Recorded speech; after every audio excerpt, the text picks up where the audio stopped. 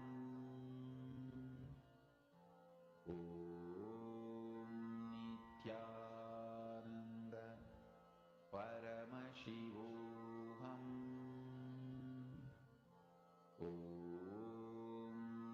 Nithyananda Paramashivoham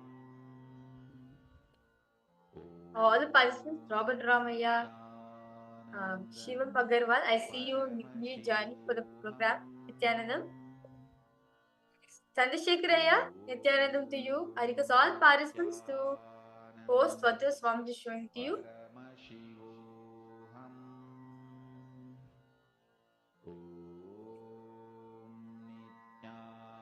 Nithyananda Paramashivoham Request all participants to post. Nithyananda Paramashivoham So let's verify the answers. So the exact flower which I was projecting for all the participants is the Paramashivoham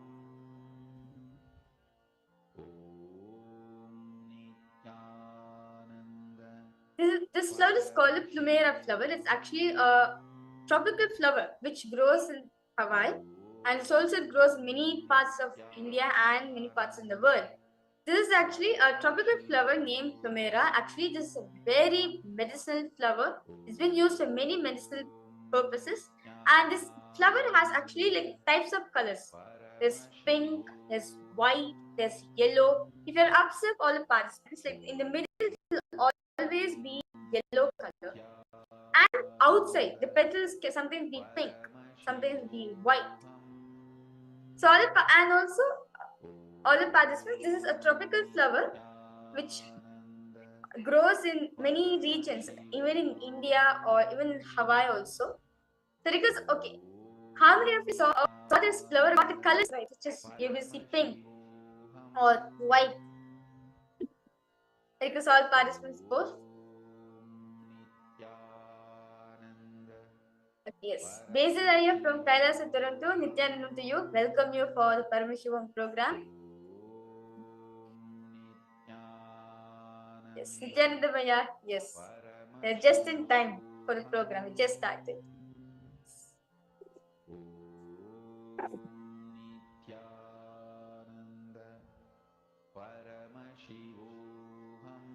So let's now manifest one more round of this power. So now request all participants to please close your eyes with the eye band. Close your eyes and tie your eyes with the eye band.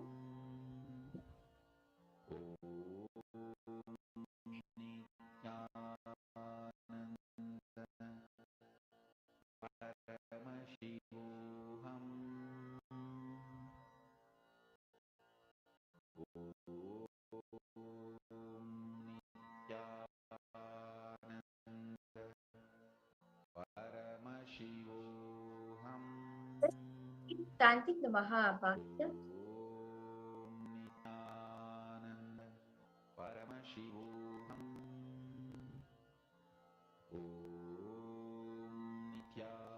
Now, a picture is going to be projected for all the participants. And because all of you know this can what is this flower? The color of this flower, or you can go to details. Where it grows, what this flower exactly is. It a very medicinal flower? Because all participants just enjoy that space. The beautiful space, that wonderful space which you're having with Swamiji right now.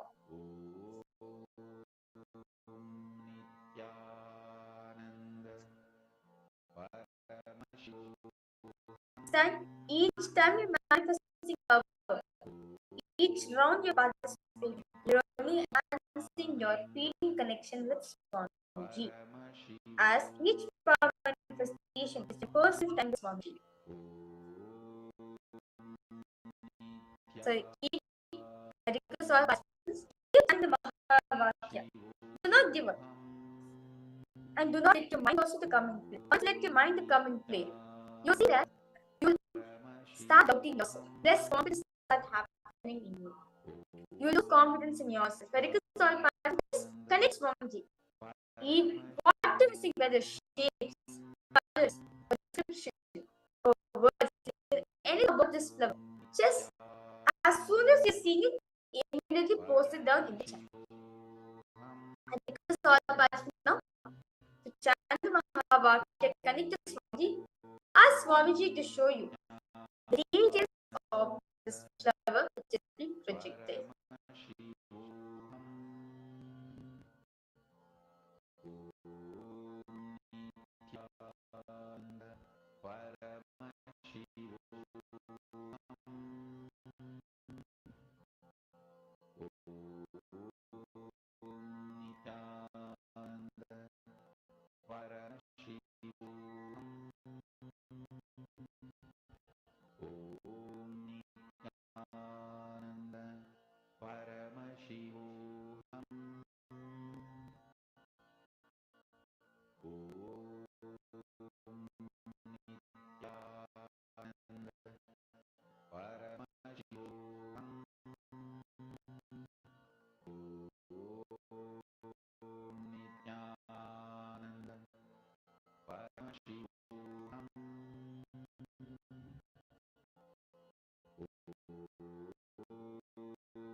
The whole being vibrate the frequency of the Mahavakya.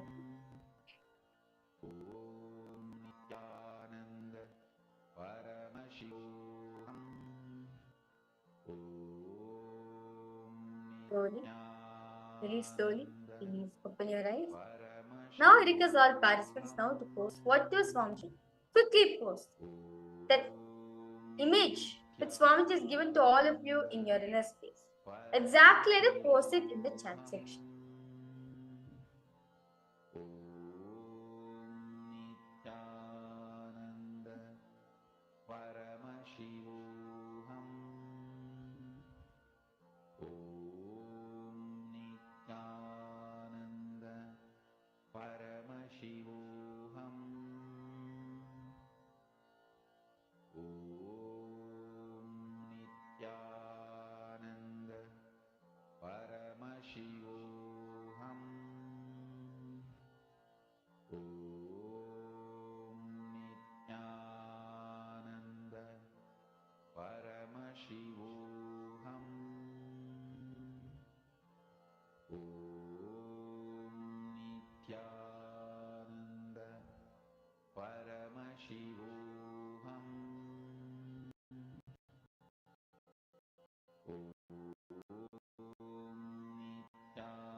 Request all participants, please open your eyes. What is Swamiji showing you? Post in the chat section.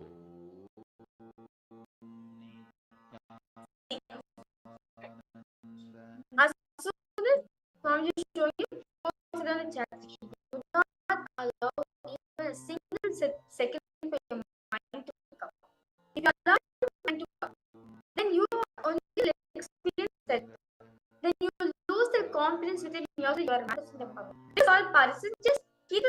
habit. Whenever something is happening, do not allow mind to pick up. As this Swamiji was manifest 3, you just need to enjoy the habit solve. Nithyananda Paramashivoham Om Nithyananda Paramashivoham Om Nithyananda Paramashivoham Nithyananda Paramashivoham Om Nithyananda Paramashivoham Om Nithyananda Paramashivoham Om Nithyananda Paramashivoham Om Nithyananda Paramashivoham Om Nithyananda Paramashivoham Om Nithyananda Paramashivoham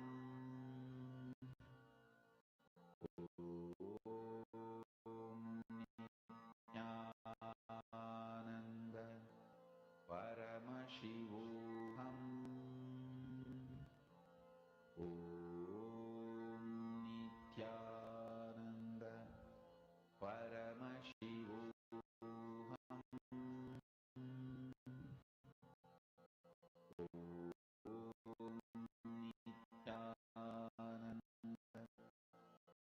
Paramashivoham Om Nithyananda Paramashivoham Om Nithyananda Paramashivoham Yes. So let's verify all the answers to your parents. So the next which was it's a field of sunflowers. But I would say Basil here from Toronto, you're very close here. You're able to see a field of lavenders. Well, this flower is this image is about a field of sunflowers. You're able to see hugeness, vast here. So that's wonderful. You're able to see the field. That's very nice, wonderful. Paramashivoham Om Nithyananda That's nice here. Paramashivoham How about other participants? Nithyananda Paramashivoham Om Nithyananda Okay. Yes. Paramashivoham Yes. So with that beautiful manifestation, we are now going to be entering into the today's. Today, all the participants, you'll be understanding the secrets of relationship. All of us want to have a very beautiful relationship with ourselves and the world. Like many of us have a relationship with their wife, where continuously we fight, or she's the queen, she's the boss. So I have listened to her. But you understand this moment you say that you can manifest this full relationship, where you can manifest how the relationship you want with others. Today, you will be understanding the secrets of manifest the best relationship for yourself. The best relationship you give for yourself is having Guru as having the master. Dada, Paramashivoham as you. Somebody says, the best relationship you can ever have in your world, but which is very rare to have, is Guru-disciple relationship. A Guru is manifested in men. decide not to miss it, decide to decide. So in this session, general it's a loka where all the can experience multiple bodies at a time. Okay? You're going to experience in general. Let's understand this community. Let's understand the secrets of general. What is general about? And how do we use our identity in general to manage the best relationships in general? Let us listen this from Swami.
Nithyananda everyone.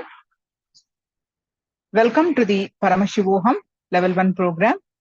With the blessings of the Supreme Pontiff of Hinduism, Jagat Guru Mahasannidhanam, His Divine Holiness, Bhagavan Nithyananda Paramashivan's blessings, let us start our sessions with the Sadguru Vandanam. Please sit straight with the Atmanjali Mudra, the folded hands like this, and start our sessions with the Sadguru Vandanam. And chant along with me. Nithyanandam Paramasugadam Kevalam Jnanamurtim Dvandvatitam Gagana Sadrusham Tattvamasyadilaksham Yekam Nityam Vimalamachalam Sarvadi Sakshi Bhutam Bhavatitam Trigunarahitam Sadgurum Tam Namami. Nithyanandam everyone. So I hope all of you have enjoyed the yoga session and the power manifestation session.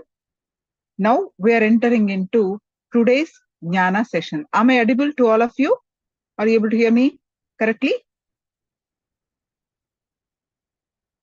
And I request all of you to please come in front of camera. All right. So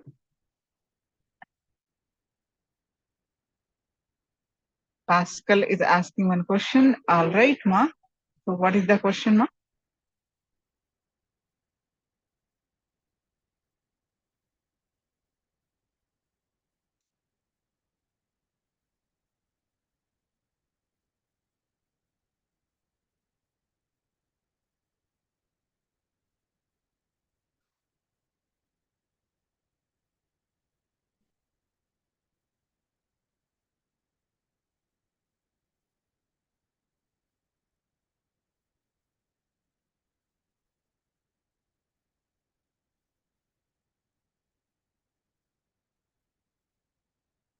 Okay, so let me address this. Everyone can see each other. So about initiation. Yes, Ma. Your question you can ask, Ma.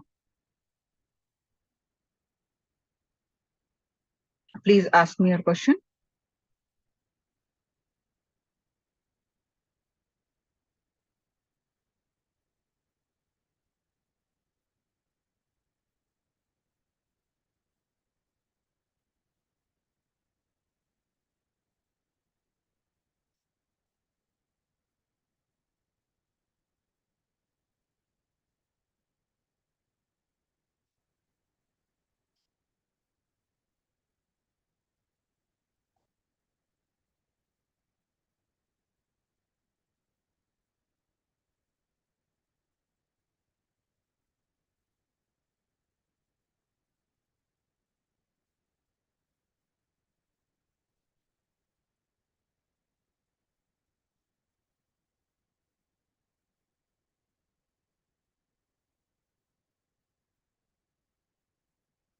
I am a master in Reiki. Now, I understood that I cannot go on with Reiki and I have to stop initiation too. Stop initiation in Reiki, of course. So what is your question, Ma? Pascal, what is your question? Can you kindly quickly share it, Ma?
We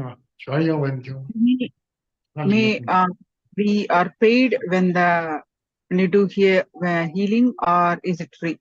It's completely free, ma. Swamiji said one thing. After the yoga practice, I was full of energy and very happy in class.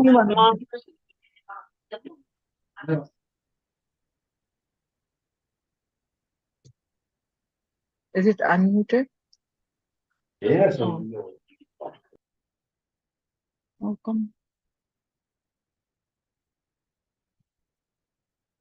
Yeah. So, Amma, absolutely, even water you cannot take it. Swamiji said one thing.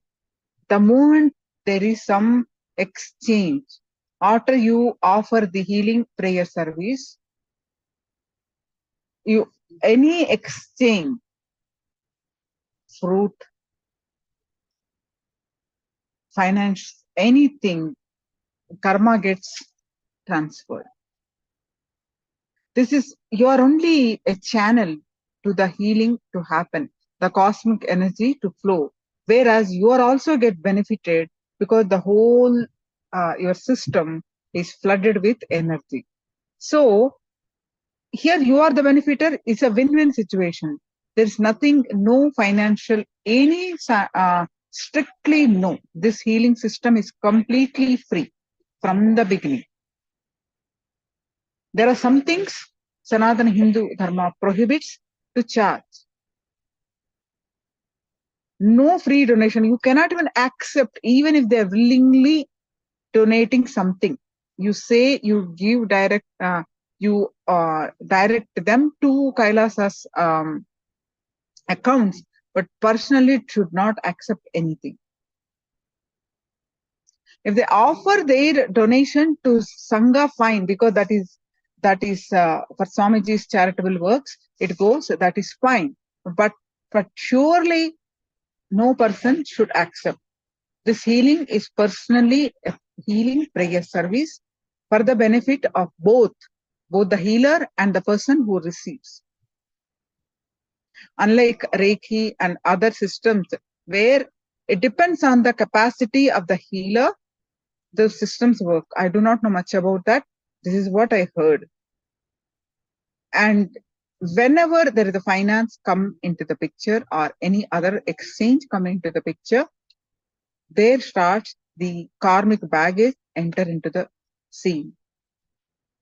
So here, absolutely no side effects for the person who is giving the healing, the person who is receiving the healing, because it's a simple prayer service. It's simply we are harnessing the cosmic energy. Understand the concepts, ma? This is all sacred symbols. Swamiji, absolutely zero, strictly prohibited. I became initiated about 20 years ago in 2004. At that time itself, Swamiji told, and multiple healing, some thousands of healing initiations I have seen. Never Swamiji said once you can accept.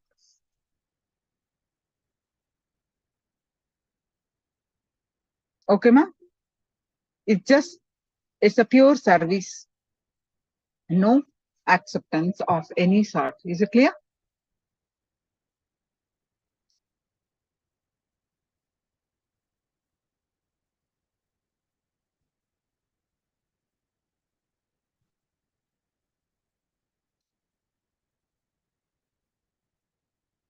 Thank you, Ma Jnana Guru Prasadini, for sharing your experience. All right. So now let's enter into today's Jnana session. Is it clear, Ma Pascal?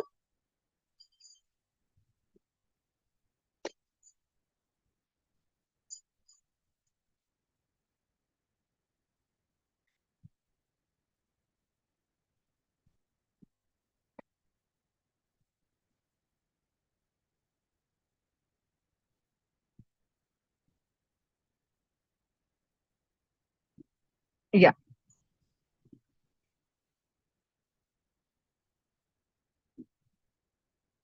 Even food, Swamiji never accept. You can donate for food, but not when you offer food, you cannot take money. No selling of food. You can offer donation you can offer to Swamiji for donation, for giving food for others, but we cannot charge food. Knowledge. No, knowledge is free.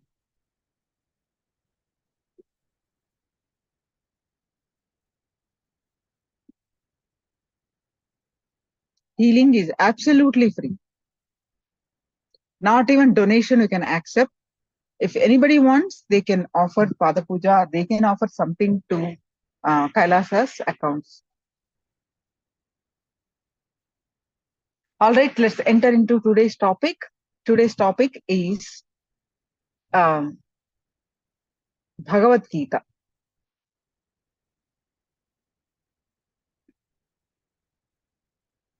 One moment, please. So here some more comments I see. Another question, please. Yes, Ma, please. I understood that we cannot force hand directly on the body and we have to use stick when the genre is different. Yes, Ma. Yes. Correct.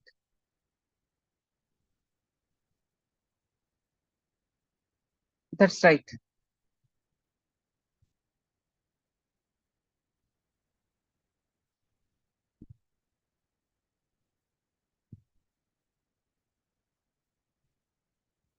Absolutely, Ma. So, moment, please.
Yes, sorry for the technical glitch.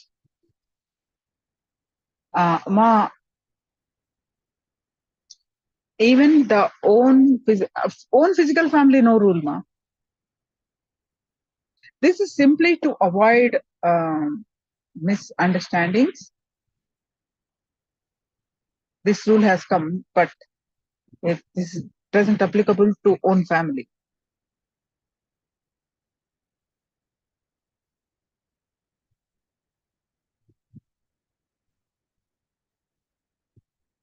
Pascal, you understand? Is it clear, right?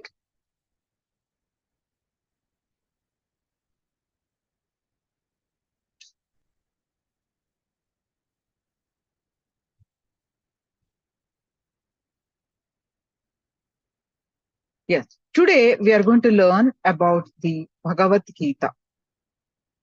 There are millions of people walked on this sacred land, India, about 2000 years ago. From time immemorial, millions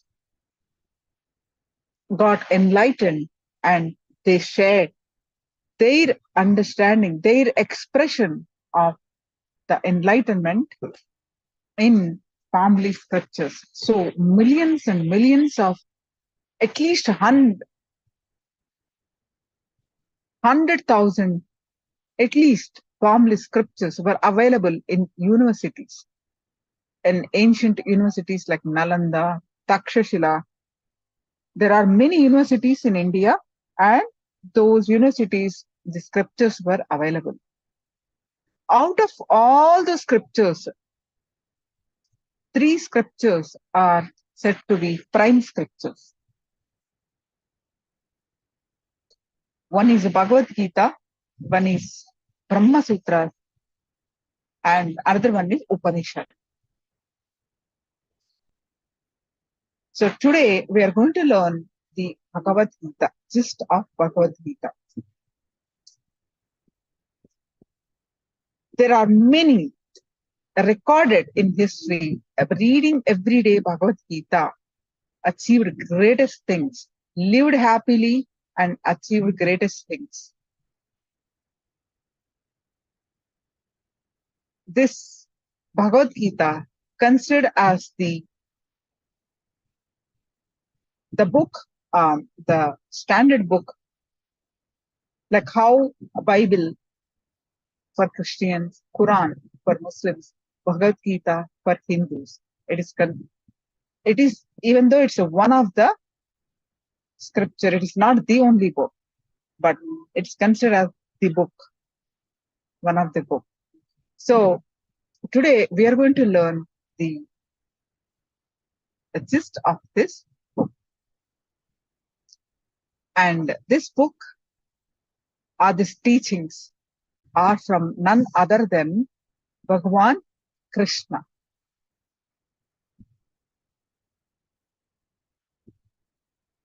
Bhagavan Krishna is the incarnation of Mahavishnu, the sustainer of this universe. And he landed as a Purnavatara, as in the human form. He landed on the planet Earth as a Purnavatara, complete incarnation.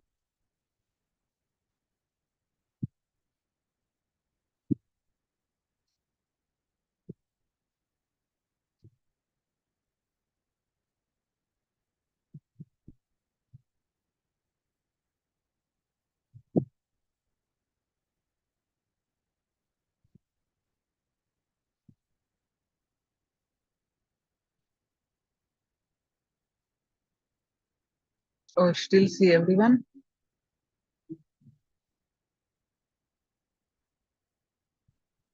And the focus mode is on, man. I don't know why. Okay.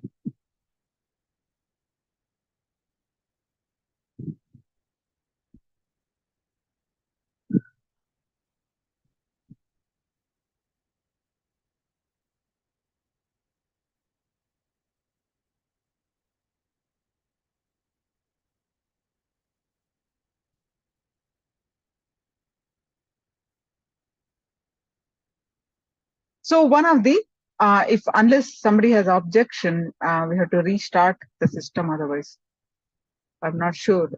All of you are okay, or you have objections? Let me know. You're okay? Elizabeth Ma, you okay?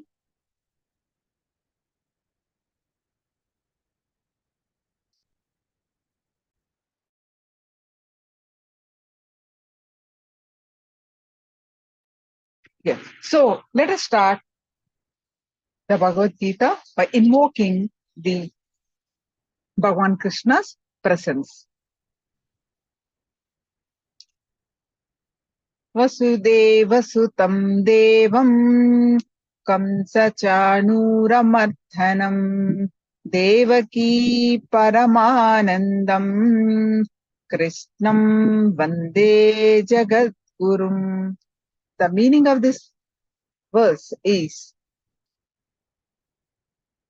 I salute unto Bhagavan Krishna, the Guru of the universe,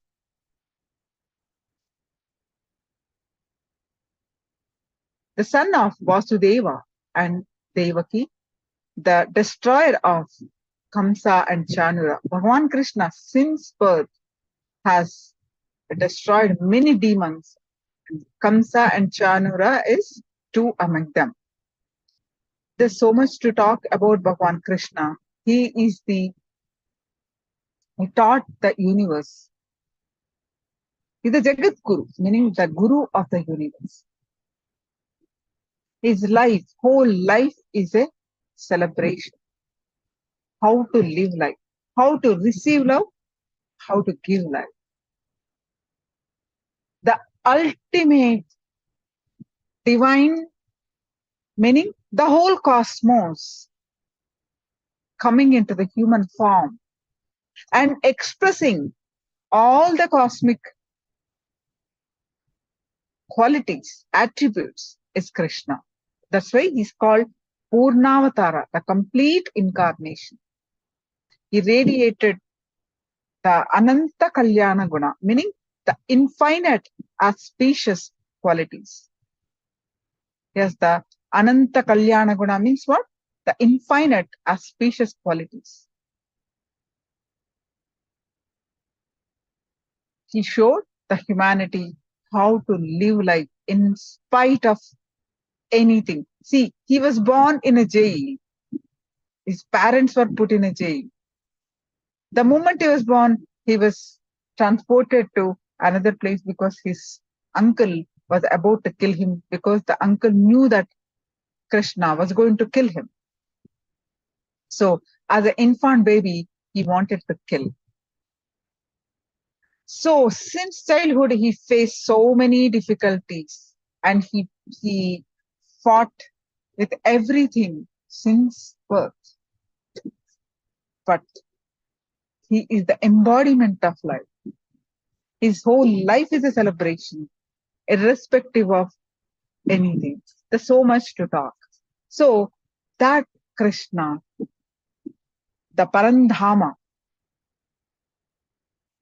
has given this Bhagavad Gita. The literal meaning of Bhagavad Gita, Bhagavad is God, Gita is song. So what does it mean? The literal meaning of this is the song of God. So what song the God sings? To become like him, right? What the song the God sings? To become him. So same way, Bhagavad Gita is a manual for enlightenment. Every word in this book teaches us to move, to realize our highest self. Manual for enlightenment through various paths. And Bhagavan Krishna taught this sacred teaching to Arjuna, who represents, Arjuna represents all of us and its humanity and its sufferings. Arjuna represents humanity and its sufferings. Bhagavad Gita conveys the essence of knowledge contained in all the written and oral Vedic texts truth to enrich the simplest to complex humans. Any kind of person, how much ever complicated person you have a solution in Bhagavad Gita. Simplest person, you have a solution. Complicated person, you have a solution. You are a negative person, you have a solution. You are a saint, you have a solution. And Bhagavad Gita is written thousands of years ago. It is not a Bhagavad Gita. The teaching was done thousands of years ago. Is it relevant to today's humanity? Yes, it is relevant to at that time. It has been relevant all these years, for thousands of years, and it is relevant to now for all of us, and it is going to be relevant for time immemorial, for the future generations also. The teachings are eternal. This book this teachings has the secret of the secret, Raja Vidya, Raja Guhyam, the royal knowledge and the royal secrets. Bhagavad Gita is a part of the is a great epic Mahabharata. Bhagavad Gita is a part of the great Bharata, India's history, narrated by Sri Vedavasa, one of the greatest enlightened sages. Gita is scripted by none other than Ganesha, Paramashiva's son. Vedavasa narrated and Ganesha scripted. Ganesha is a pure wisdom and joyful spontaneity. Why he was called is a lot of spontaneity, lot of no remover of obstacles. See, this great history, all the sages wanted to put it in the scriptures, palm leaves, to give it to the humanity. The Bharata was happening. Then the history was happening. When the story was happening itself. Then that is really spanned over a few generations, 3 generations. So story after story after story after story. And Vedavasa said, once I start, I will not stop. It may take some years. The chanting goes on. The story goes on. I will not stop. Then who can write? I cannot do both, because when I start singing the story, I will not stop and I will not be able to write.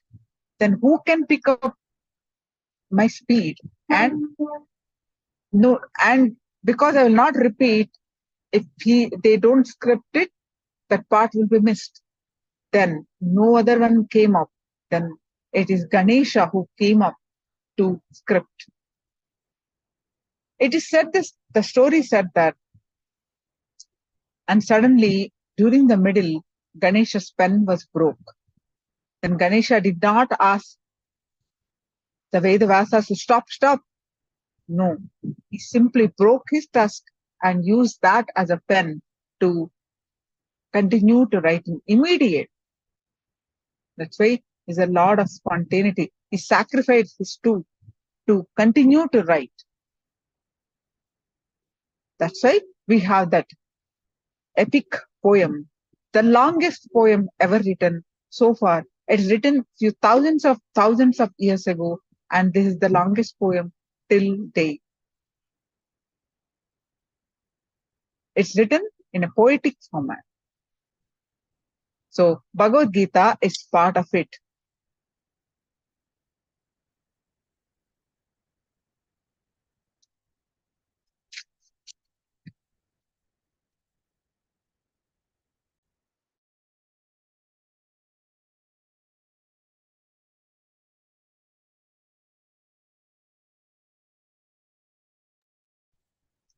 All right. So Bhagavad Gita is a part of that great epic great history, Mahabharata, and sung by Vedavasa and scripted by Lord Ganesha. It is the essence of the ancient knowledge. It's a Sastra, knowledge base of Vedic tradition. It's a Brahma Vidya. Gita is also called Brahma Vidya. Brahman is what? The knowledge of the Brahman, of consciousness. The supreme absolute. It is a Jivan Mukti Vijnana, meaning the science of living enlightenment.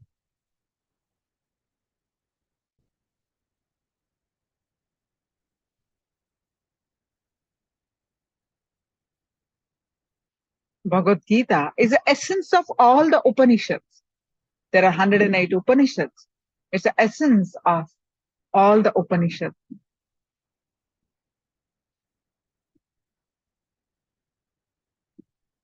Life will always be a mix of good and bad, the divine and the evil. Choosing one over the other does not enrich. We need to complete and go beyond both. It gives a clear understanding, clear intellectual understanding about life. Bhagavad Gita gives a clear understanding of our life, death, soul, about great why of life, as well as what of life, about everything about our life. Bhagavad Gita answers. What to do, what not to do, what are the rules and regulations to follow the path of dharma, the righteousness, the purpose of life. It is the essence of the whole Bhagavad Gita is the master awakening, Krishna, awakening the responsibility in the disciple. Bhagavad Gita teaches you to be responsible. That's why everywhere Gita talks only about responsibility. Bhagavad Gita appears in the midst of great war, the greatest war ever, the world war, Mahabharata. So let us invoke the presence of the Mahabharata. Let me give you gist of that great epic, why the war was inevitable, how the situation that led to Krishna to teach the Bhagavad Gita to Arjuna. There was two brothers and their kids.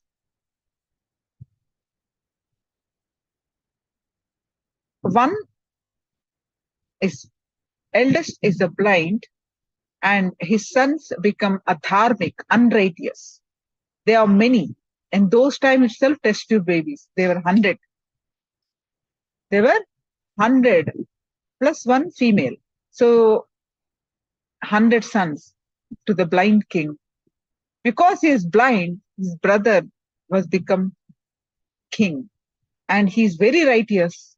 And he has 5 divine sons. Through a boon for his wife, he begotten 5 divine sons. And they've always followed, come what may, they always followed the right thing.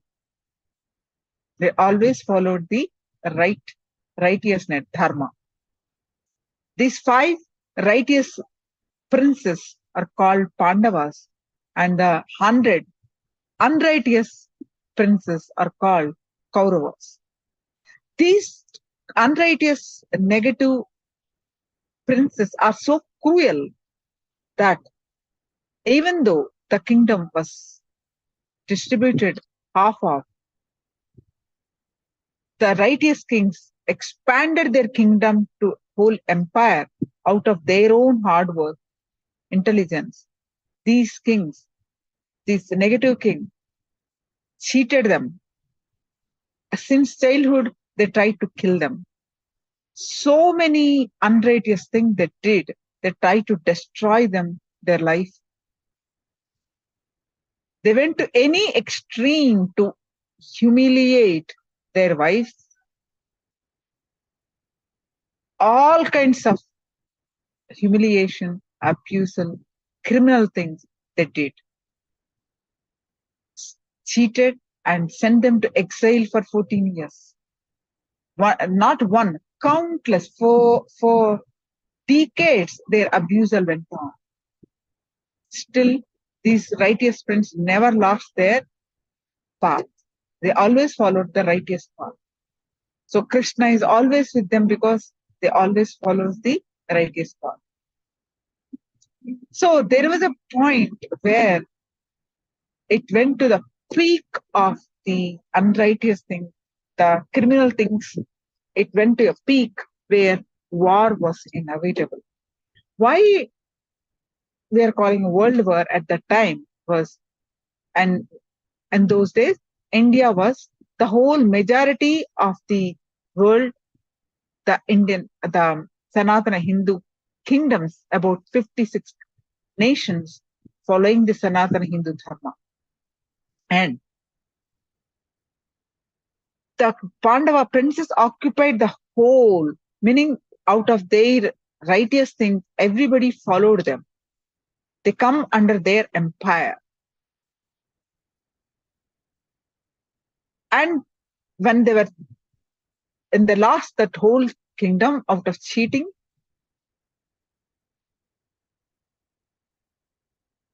these negative princes, the Kauravas, ruled over them.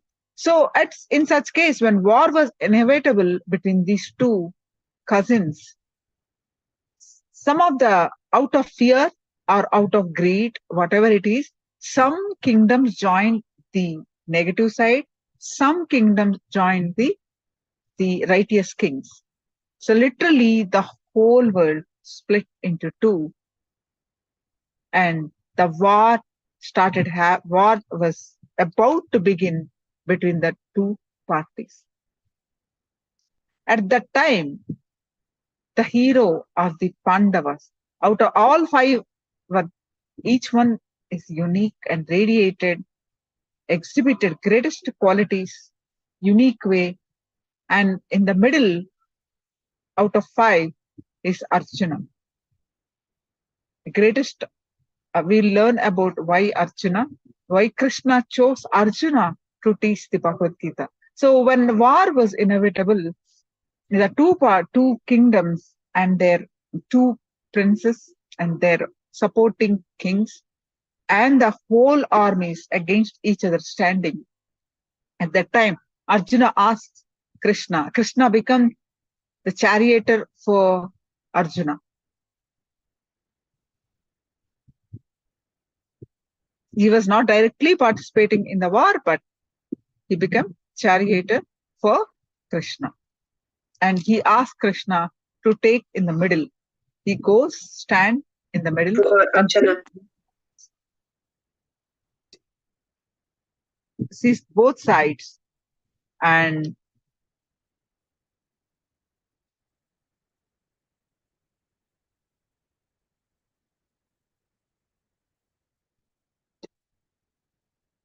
after all, they're cousins. So his grandfather, you see in the war, his guru, the common guru. Both cousins studied under one guru. And their Kula guru, so many cousins, everyone is standing ready to wage the war. So Arjuna becomes so powerless. What for? I'm waging this war. I do not want to wage this war. He wanted to quit the war. Trusting him, so many kingdoms joined the war, and Arjuna wanted to leave. At the war was about to begin, and Arjuna wanted to leave the war. So that's when Krishna taught Bhagavad Gita, and he expressed that to Krishna. That's when Krishna started teaching the essence of our life and what path, different path for us to follow the Bhagavad Gita, the song of God, to Arjuna. Through Arjuna, Arjuna represents all of us. Through Arjuna to all of us. So now let's invoke the presence of Bhagavad Gita. See, we learn living enlightenment book is the living deity. It has got the independent intelligence to awaken us, to enlighten us. Similarly, Bhagavad Gita is from the Parandhama, the ultimate consciousness, Krishna. So this is the song of God. So this book is also has independent intelligence. So let us invoke the presence of Bhagavad Gita. So we all learn, imbibe the Bhagavad Gita.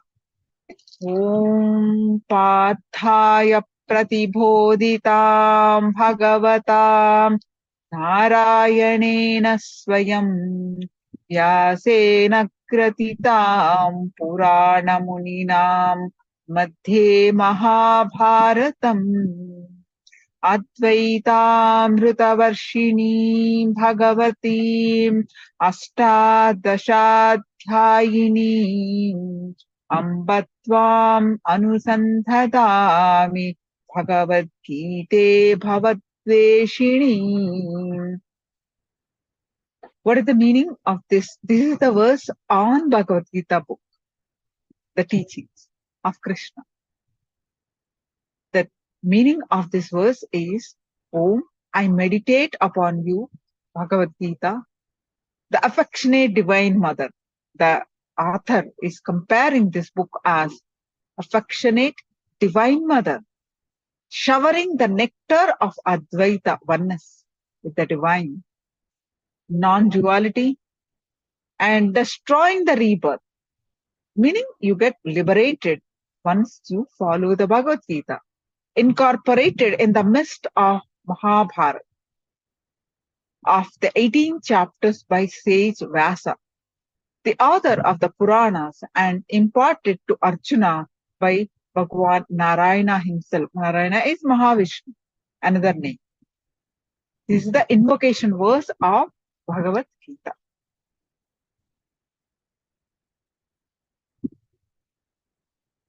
So there are 18 chapters.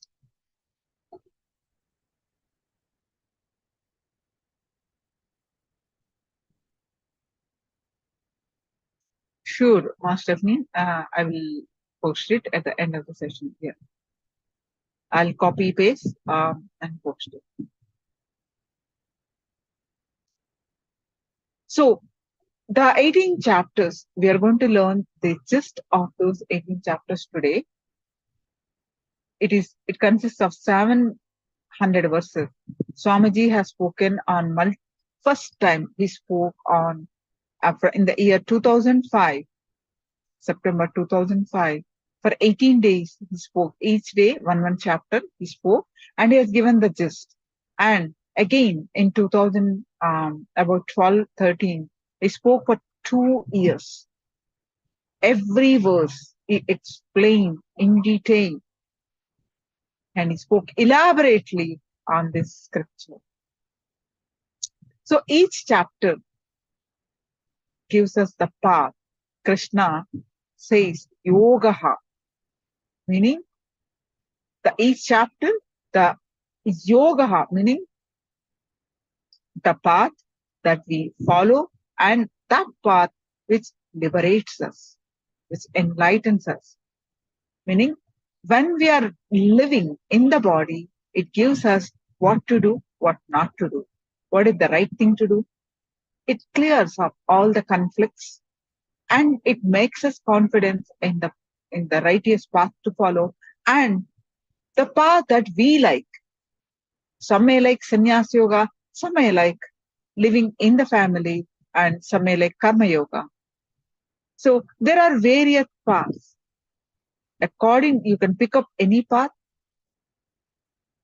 You can pick up multiple paths, but it gives us a clear understanding of everything It is like a divine mother guiding. Reading this Bhagavad Gita is like a divine mother guiding.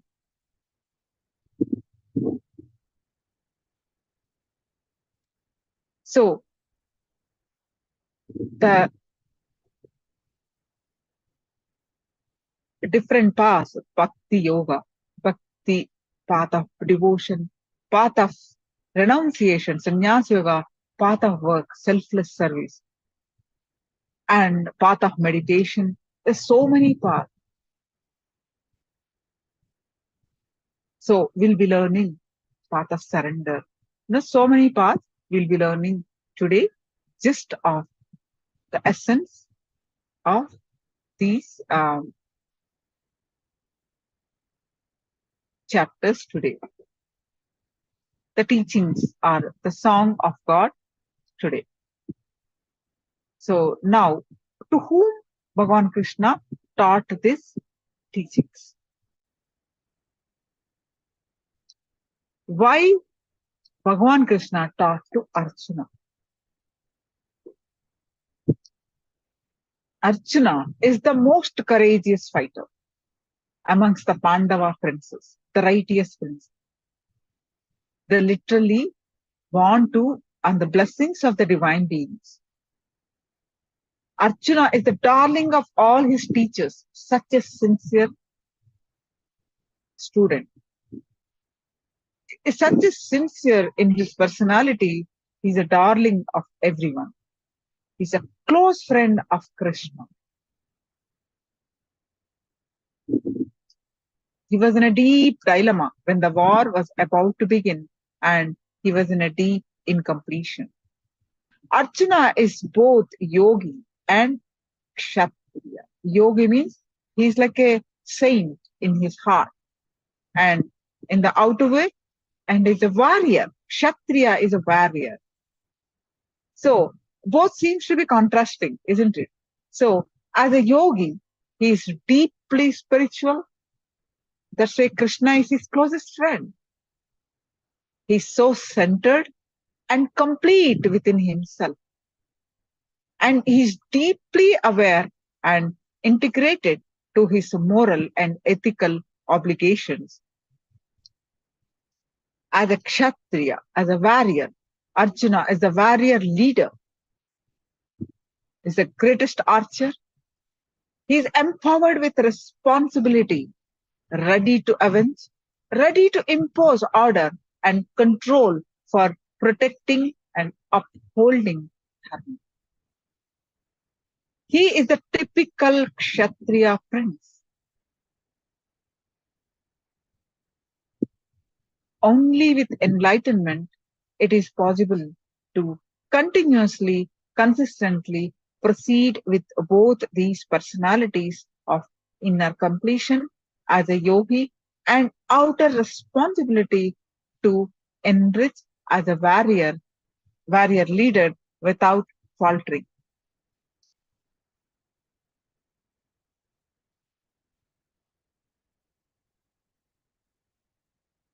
But at the way when the war was about to begin, Arjuna falters as he faces his enemies, his family, his mentors, his friends as his enemies. On the battlefield of the great Mahabharata war, his dilemma unfolds. Arjuna's dilemma is such that he is now able to be neither a yogi nor a kshatriya. He loses his space of completion and falls into such a deep grief that bewilders his mind. It is the first chapter that he becomes, that's why Arjuna Vishada Yoga, meaning Arjuna Vishada means sad. Why Arjuna becomes sad?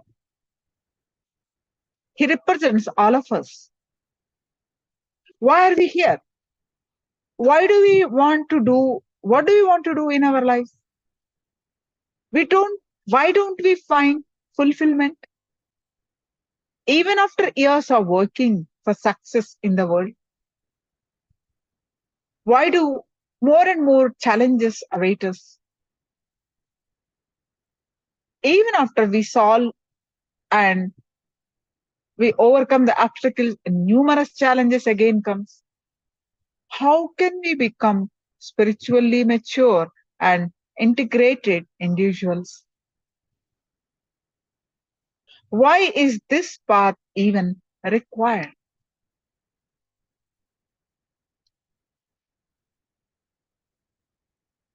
When Arjuna, the son of Kunti, saw all those friends, all the friends, his relatives, present there in the war field, he was overwhelmed with a deep pity and said, why Arjuna fell into dilemma? He says, Krishna, seeing my friends and relatives present before me, eager to wage war, I feel my limbs trembling, my mouth drying, and my hair standing on one end.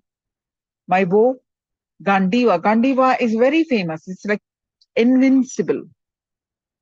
It did the great penance and got that Gandiva, the bow and arrow. He says that is also slipping from my hands. My skin burns. I am unable to stand here any longer.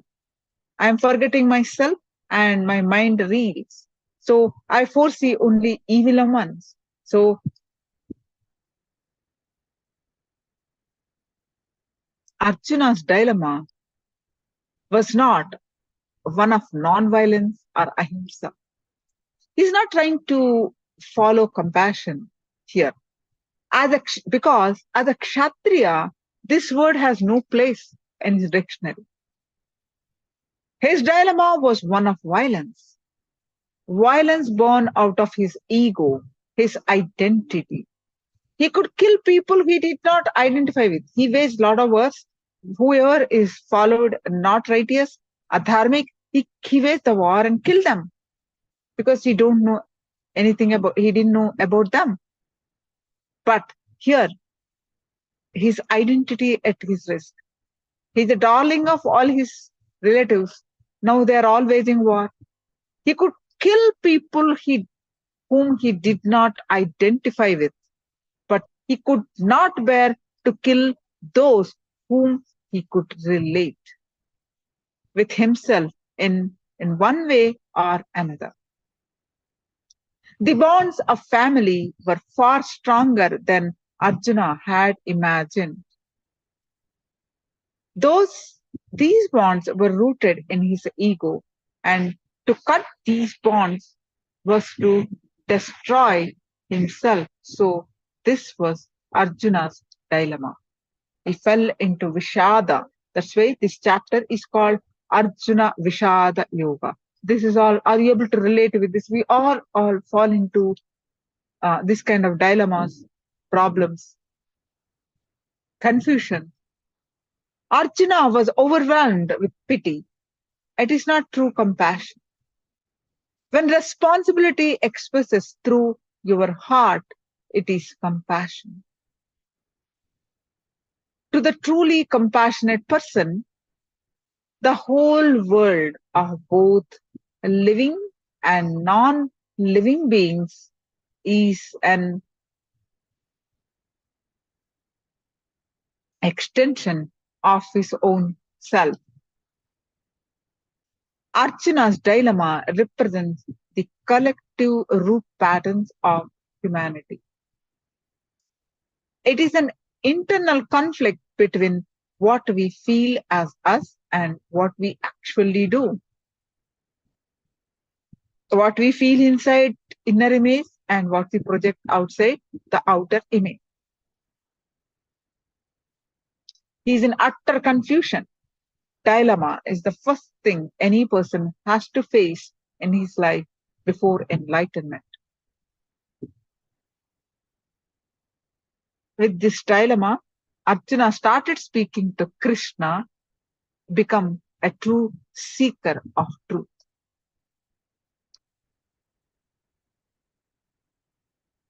If you have this question, why am I feeling powerless? Why am I feeling tired? These are all the common things, right? Why am I feeling sick? Why am I depressed? Just if this why is kept alive. We have learned the other day about seeking, isn't it? Seeking is the essence of life. Whatever situation you are facing, if you question why am I feeling depressed? Why am I sick? Just if the why is strong enough to take you to the logical conclusion, our problems will be solved. If we just keep this one question alive, why am I doing what I am doing? And are able to take this one question to the logical conclusion in our life, we will be enlightened, we'll be liberated, we will radiate enlightenment.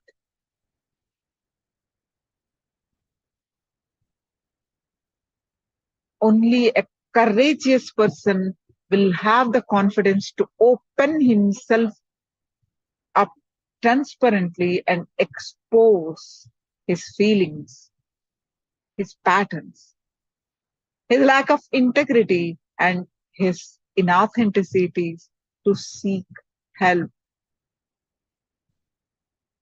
It needs courage. Arjuna was not depressed, he was confused. He could certainly differentiate between right and wrong. His sudden confusion grew out of his awareness of his parental and societal patterns, that what he had been taught throughout his life might be wrong.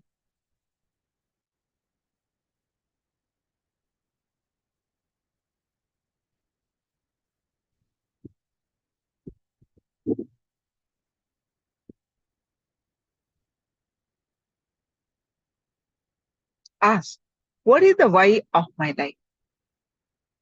It takes a lot of courage, of authenticity to bring integrated listening to our thinking, to stop and question our lives, our actions, and society plan for us. Understand, the attitude of asking why needs awareness. If we just keep this one question, why, alive, why I am doing what I am doing, and are able to take this one question to the logical conclusion in our life, you will radiate, live and radiate enlightenment. Arjuna was ready to give up on himself. So do many of us, isn't it? So that's why Arjuna represents all of us. He had collapsed both psychologically and physiologically. His cognition was totally imbalanced, and he was now completely powerless. He was all set to run away from the battlefield, to escape from the reality of his responsibility.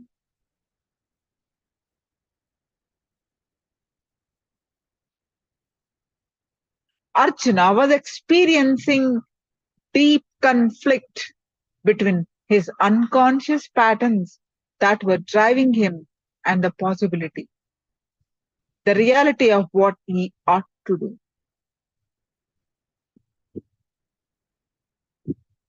The clarity that would come about with the grace of the greatest master,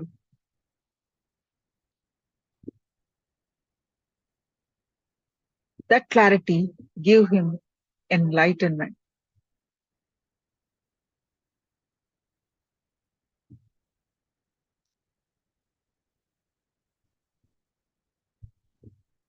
So the truths expounded in the Gita are about his personal transformation. each verse of Gita, there are over 700 verses. Each verse of Gita is a sutra, meaning what? A technique that can work on your being and transform you through completion to enlightenment. Completion is the space and state where you will be totally connected with life and with people in your life in the present moment without any limiting, restraining influence of past happening in your life. The theme of Gita is the story of Arjuna's dilemma, his incompletion and its completion by Krishna, because he opened up to Krishna, the avatar. He's not sitting and brooding over, and he opened up and he expressed all his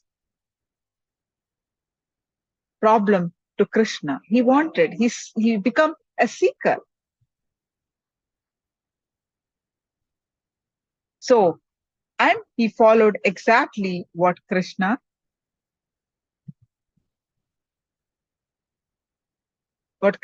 taught him.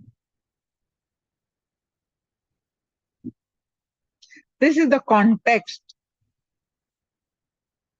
where Bhagavad Gita and then Krishna started speaking, delivered his song to the humanity. The song of God is Bhagavad Gita.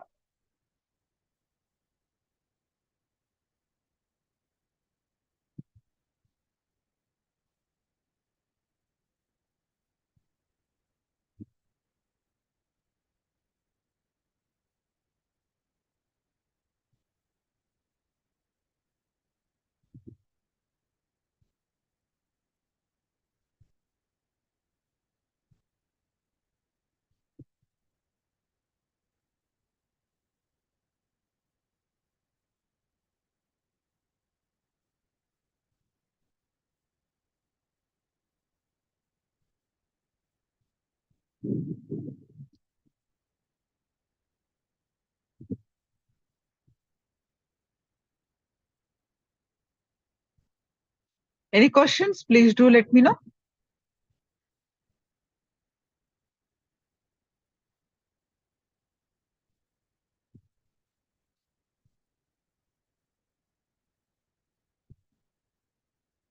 Now, let us do the power manifestation. And if you have any questions, please do let me know. And we are going to do the one round of power manifestation. We are going to do the power manifestation of Mahima. Mahima is one of the Ashtamaha Siddhi, meaning the power to increase, alter the dimension or weight of any object. Like you can increase your height, you can decrease your weight and stuff like that. Okay, Ma Stephanie. Yes, I will post it.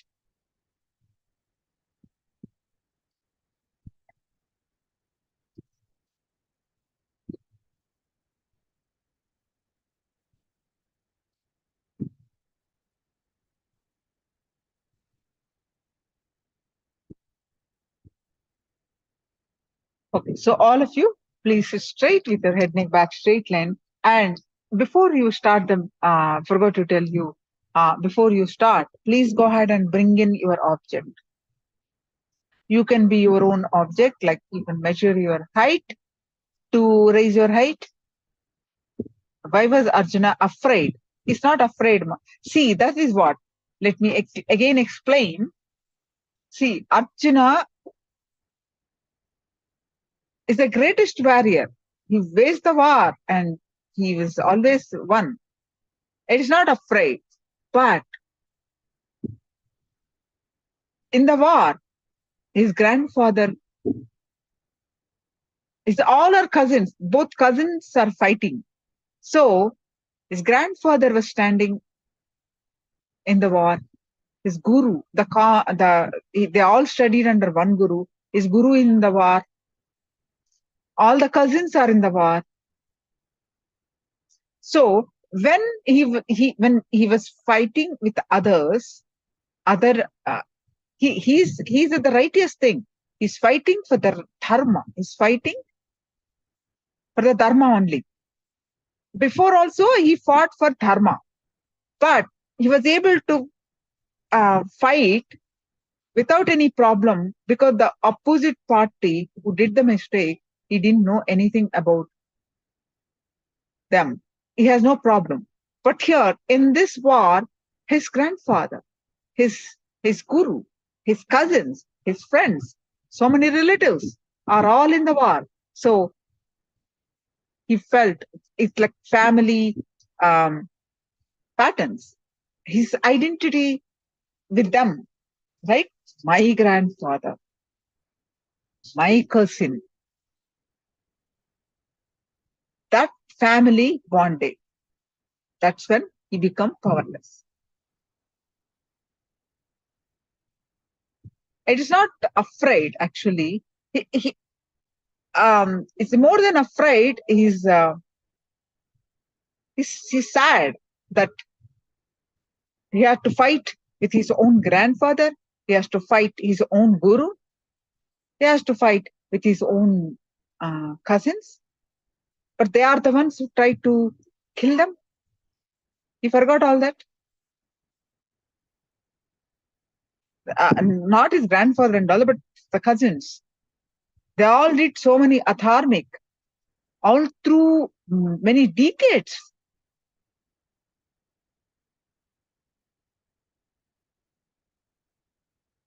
Understanding, Ma Jayanti?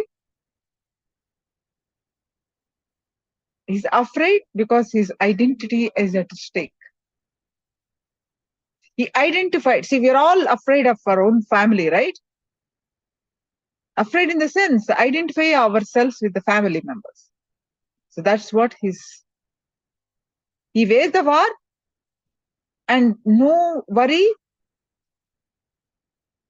if all these years, because he didn't know anything about them, they did the unrighteous thing, he waged the war. But here, he's having a dilemma because his own people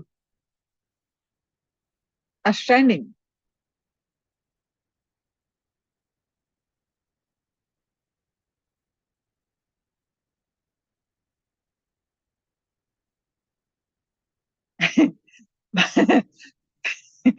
Ma Bhaskar, I understand. Understand is where you are coming from. The people who, there are many reasons. I'll tell you one reason. Many spiritual reasons, okay? I'll tell you one reason. The war was inevitable, meaning there was, Krishna went as a peace ambassador to stop the war. Before there's a big, I'm telling you, the story is the lengthiest, longest poem. So many thousands and thousands of verses was there. That much story. The story is very, very interesting. He went as a peace ambassador. They denied. They even tried to kill him, kill Krishna. They tried to catch and put him into, so much hate, so much thing that happened. They tried to disrobe the wife of Pandavas. They tried to dishonor her, abuse her in front of the whole assembly of men. The worst thing they tried to do. Since childhood, they tried to kill him, kill the Pandavas, because they wanted to enjoy the whole kingdom by themselves. All cruel things they did, criminal things they did. So many times, the Pandavas tolerated, tried to change, tried to, all through their lives. The war happened when they were really a bit middle-aged. Not immediately happened. They cheated with the dice game cunningly cheated, and they made them not only took away all their kingdom, all their wealth, them also, they made them uh, like a slaves, and they sent them to exile for 14 years. They had to just live at home. They become emperors. They become like a poor wanderers. Understanding now? Like this story goes, so many things, abusal things, the endless abusal things they did. Still, Krishna went as a peace ambassador within both. After they come back, they're supposed to return the kingdom. They did not return the kingdom. Krishna asked, at least give 5 villages. Okay, keep all the kingdom. Keep all the kingdom. For their survival, just give 5 villages. No, they refused, even after coming back after 14 years of exile.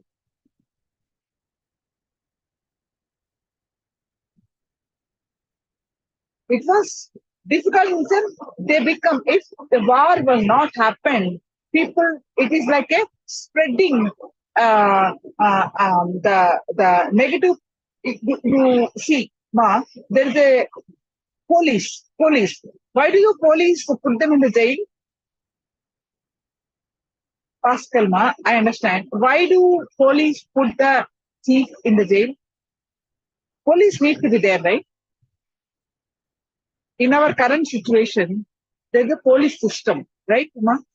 If I'm in trouble, you call police, right? If you have some trouble with the abusive personality, criminal personality, to whom you call? Police, right, ma? And the system itself is not there. Are you able to hear, ma? When the system, law and order is not there, the negative forces will, the choice for dying, not even this, ma. The abusal has reached a point where they are abusing the people. It was such a thing that it became a law and order. Things have to be controlled. For decades, it has been tolerated. I'm telling you, Krishna went as a peace ambassador. They try to,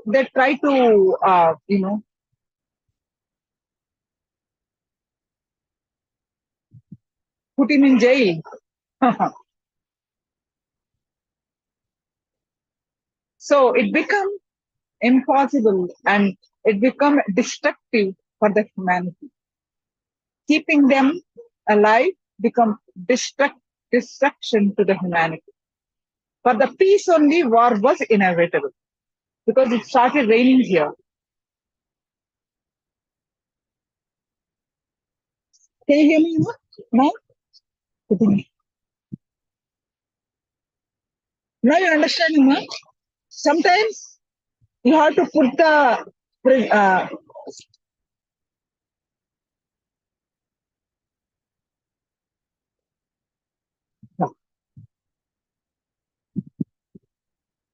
but is it clear why the war was inevitable? Why Krishna? Yes.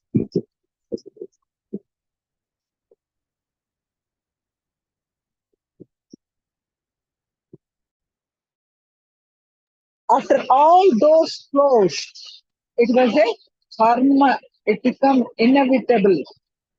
Okay.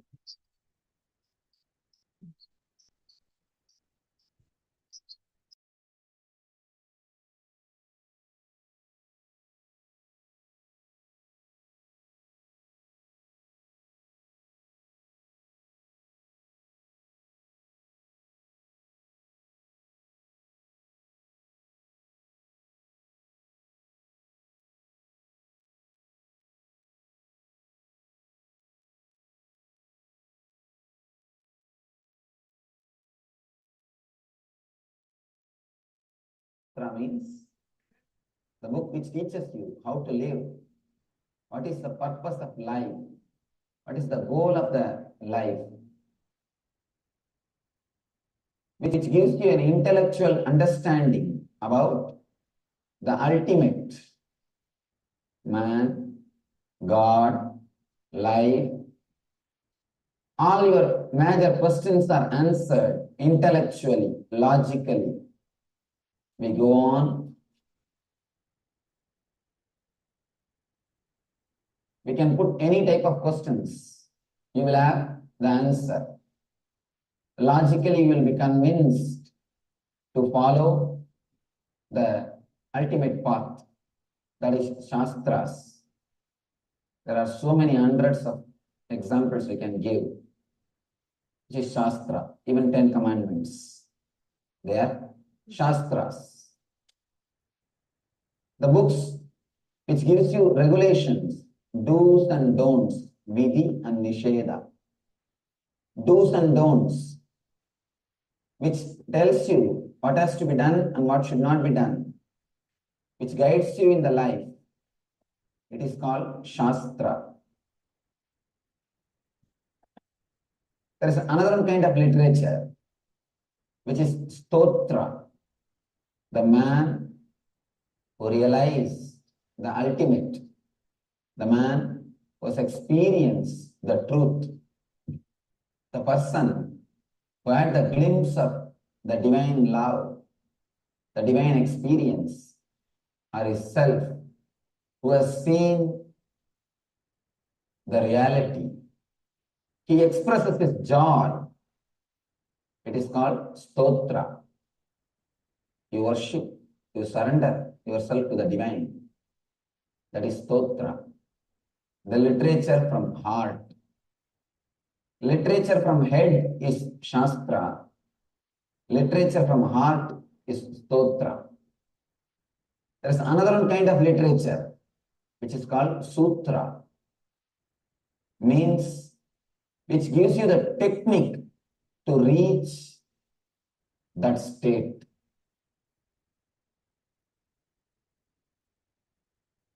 Shastras gives you intellectual understanding. Stotras give you emotional feeling. Sutras give you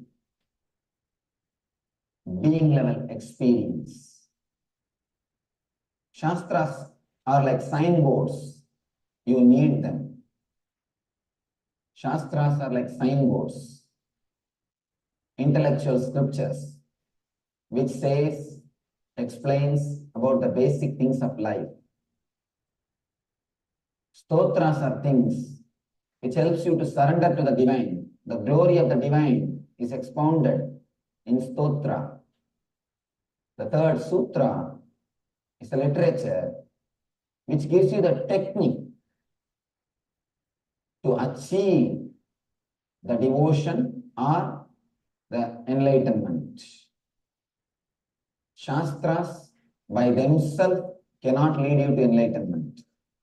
They can be a good support. They can take you to an enlightened master. Till that point, they are great. They are real help. Stotras. Again, stotras are spoken from the level of emotion, feeling. Stotras should be an expression of your feeling. When you have the deep feeling, you just express it. It flows through your being. Your whole being is flowing. That is stotra. The third thing, sutra. Sutra means the technique which helps you to achieve the goal of the Shastra or goal of the Stotra. Goal of the Shastra is Atman. Goal of the Stotra is God. Of course, both are one and the same. Two different paths. There are people who are intellectual oriented, who are centered on logic, analysis, calculation. For them, for that kind of mind, you need Shastras. You need intellectual scripture.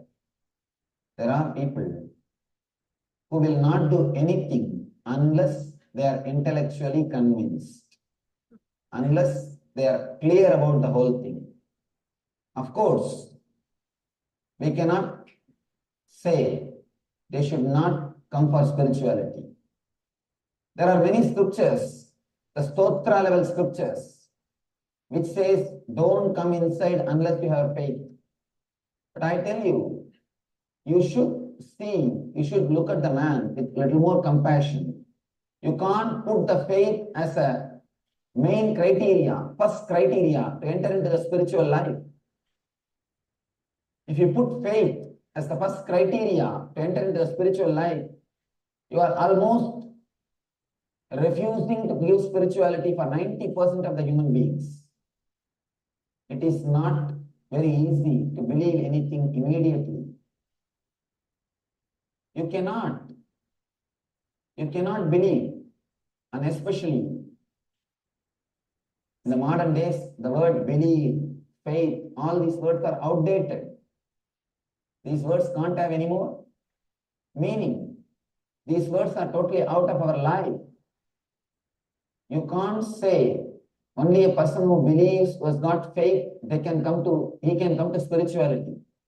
Spirituality should be given for every being. We should create a system through which we can reach every individual. Our Vedic seers, rishis have created shastras, scriptures, which will give intellectual understanding. Logically, you will be clear of what is the path, what is the goal, why you are asked to do all these things, what for we need spirituality. All these major questions are answered intellectually in Shastras.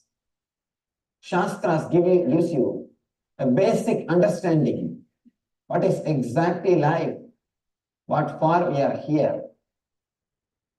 All your questions are analyzed intellectually, logically.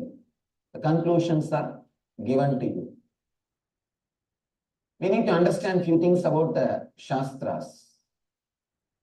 Shastra is a scripture which completely takes away all your doubts. Samsaya Rakshasa Nasa Mahastram. Samsaya is a Rakshasa. Please understand. Samsaya is a Rakshasa. Doubt is a devil.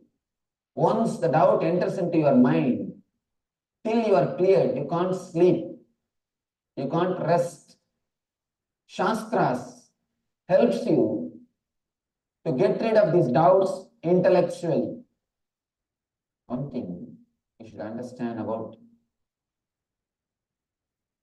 the intellectual clarity. Unless you have a complete intellectual clarity, even if you believe, your belief will be pseudo. Please be very clear, your belief will be pseudo. Anybody can shake your belief. Anybody can shake your faith. Your faith will not have a strong base. Your faith is almost a building without foundation. If you build without foundation, what will happen to the building? The same thing will happen to you if you don't have the base of Shastras. Somebody asked Vivekananda, Swamiji, what is the importance of Vedas? Why should we study the Shastras? Vivekananda says, if you study the Shastras, all your faith, all your sincerity, everything will become so strong, nobody can shake your faith and sincerity. Otherwise, any fool can come and tell you what you are doing is superstitious things. And you will start thinking about it. You will start contemplating about it. Am I really doing superstitious things? Am I really following the right thing? What am I doing?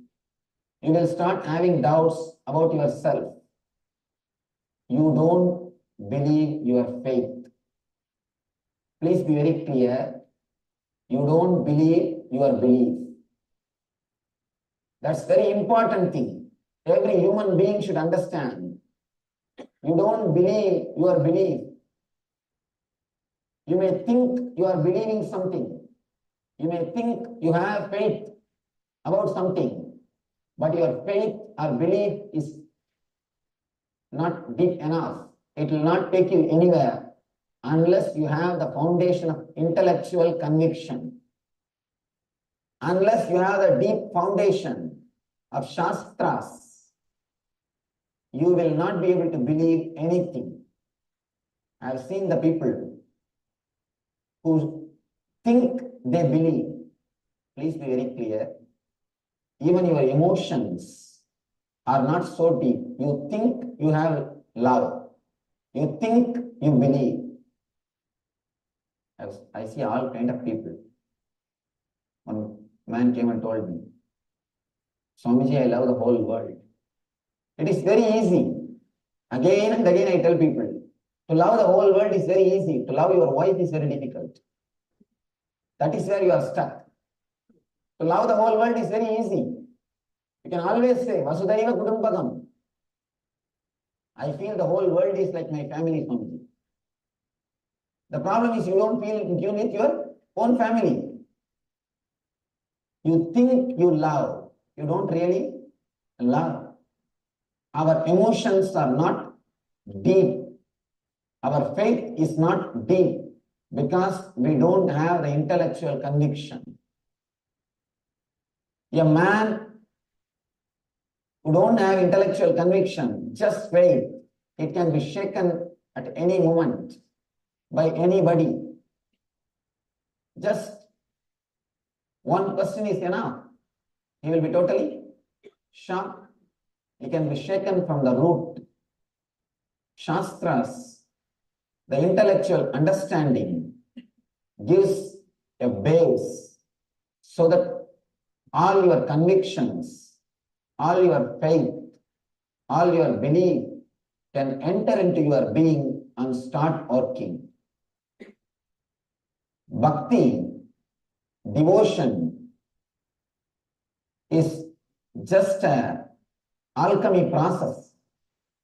If a touchstone touches you, have you heard of this touchstone? Ramakrishna says beautifully. If a touchstone touches any metal, it will become gold. Just by a sparsha, just a touch is enough. Any metal will be converted into gold. Bhakti is a touchstone. The moment the bhakti touches you, simply you will become God. You will become divine. The problem is we never allow the bhakti to touch us. We never allow the devotion to work on us.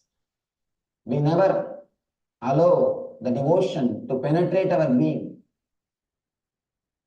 We may think we want God, but we are continuously afraid of divine. You may think you want divine, but as long as it is very superficial, as long as things are under your control, things go well. The moment the devotion enters into your being and starts the process, you say, no, not that much, this is enough. I think that is too much for me. You stop at a certain point. Your faith is just pseudo. A small story. One guy who lived throughout his life as atheist, he fell from a cliff and he was hanging, holding a small root, and slowly the root is also giving way. He started shouting, "Oh God, I never believed you, but now I believe you. Please save me. Please save me. Now I believe you." Heard a booming voice from heaven, said, "Oh my son, don't worry, I'll save you. Just let go the root. Let go the root, I'll save you." Immediately he said, "Is there anybody else who can save me?" Our faith is just pseudo. Is there anybody else who can tell me? God is only one choice for us. If you don't have any good movie on the TV, that day you go to the temple. If you don't have any other commitment, any other party, that day you think of going to the temple. God is only one more choice for us in our life. Till you have the intellectual conviction about the life, God will be just one more choice in your life. The spirituality will be just one more choice. You will just choose. It will be just one more shop. Walmart, McDonald's, spirituality. You will decide which shop should I enter. It will be just one more shop, nothing more than that. The basic need for the life is intellectual conviction. One guy was praying to Venkateshwara, "Oh, Prabhu, give me $1 million. If you give $1 million, I'll put $200,000 in your hundi. If you don't believe me, deduct the 200,000 by yourself. Just give only 800,000. Our faith is only this much. Our spirituality is just gain. As long as things go well, as long as things go according to your route, God is great. I have seen people, if they pass in their exams, they will break coconut. If they fail, they will break Ganesha. If they pass in their exams, they will break coconut for Ganapati, Ganesha. If they fail in the exam, they will break the Ganapati itself. Our faith is very pseudo. It is not life transforming. We don't allow the devotion to work on ourselves. There is a beautiful sloka in the scriptures of Vedanta. First thing which you need to do is Vijnanamaya Kosha Vedana. The translation of the English translation goes, clearing your intellect. You need to break, you need to open your intellect. You need to have a clear intellectual understanding about life, about spirituality, about everything. Shastras, scriptures gives you that intellectual clarity, intellectual understanding. If you see all the great devotees, great bhaktas, Chaitanya, Ramanuja, Madhva, all these great bhaktas, they had very strong intellectual base. Chaitanya Mahaprabhu is a great Nayayika philosopher. Nayayika means logic. He's a great philosopher of logic. Once you reach the height, peak of the logic, only then you fall in the valley of love. Only then you are qualified to fall in love. Unless you reach the heights of the logic, you are not qualified to fall in the valley of love. You can't fall in love unless you reach the peak of intellect. All the great masters, all the great devotees, they have reached the peak of intellect. They had a strong intellectual understanding. They had a strong Shastra base. Whether Chaitanya Mahaprabhu or Madhva or Ramanuja, all these great masters of devotion, they had a strong intellectual base. The first category is scriptures, Shastras. Next comes Stotras. Stotra means expressing your experience. Expressing your experience or expressing your devotion.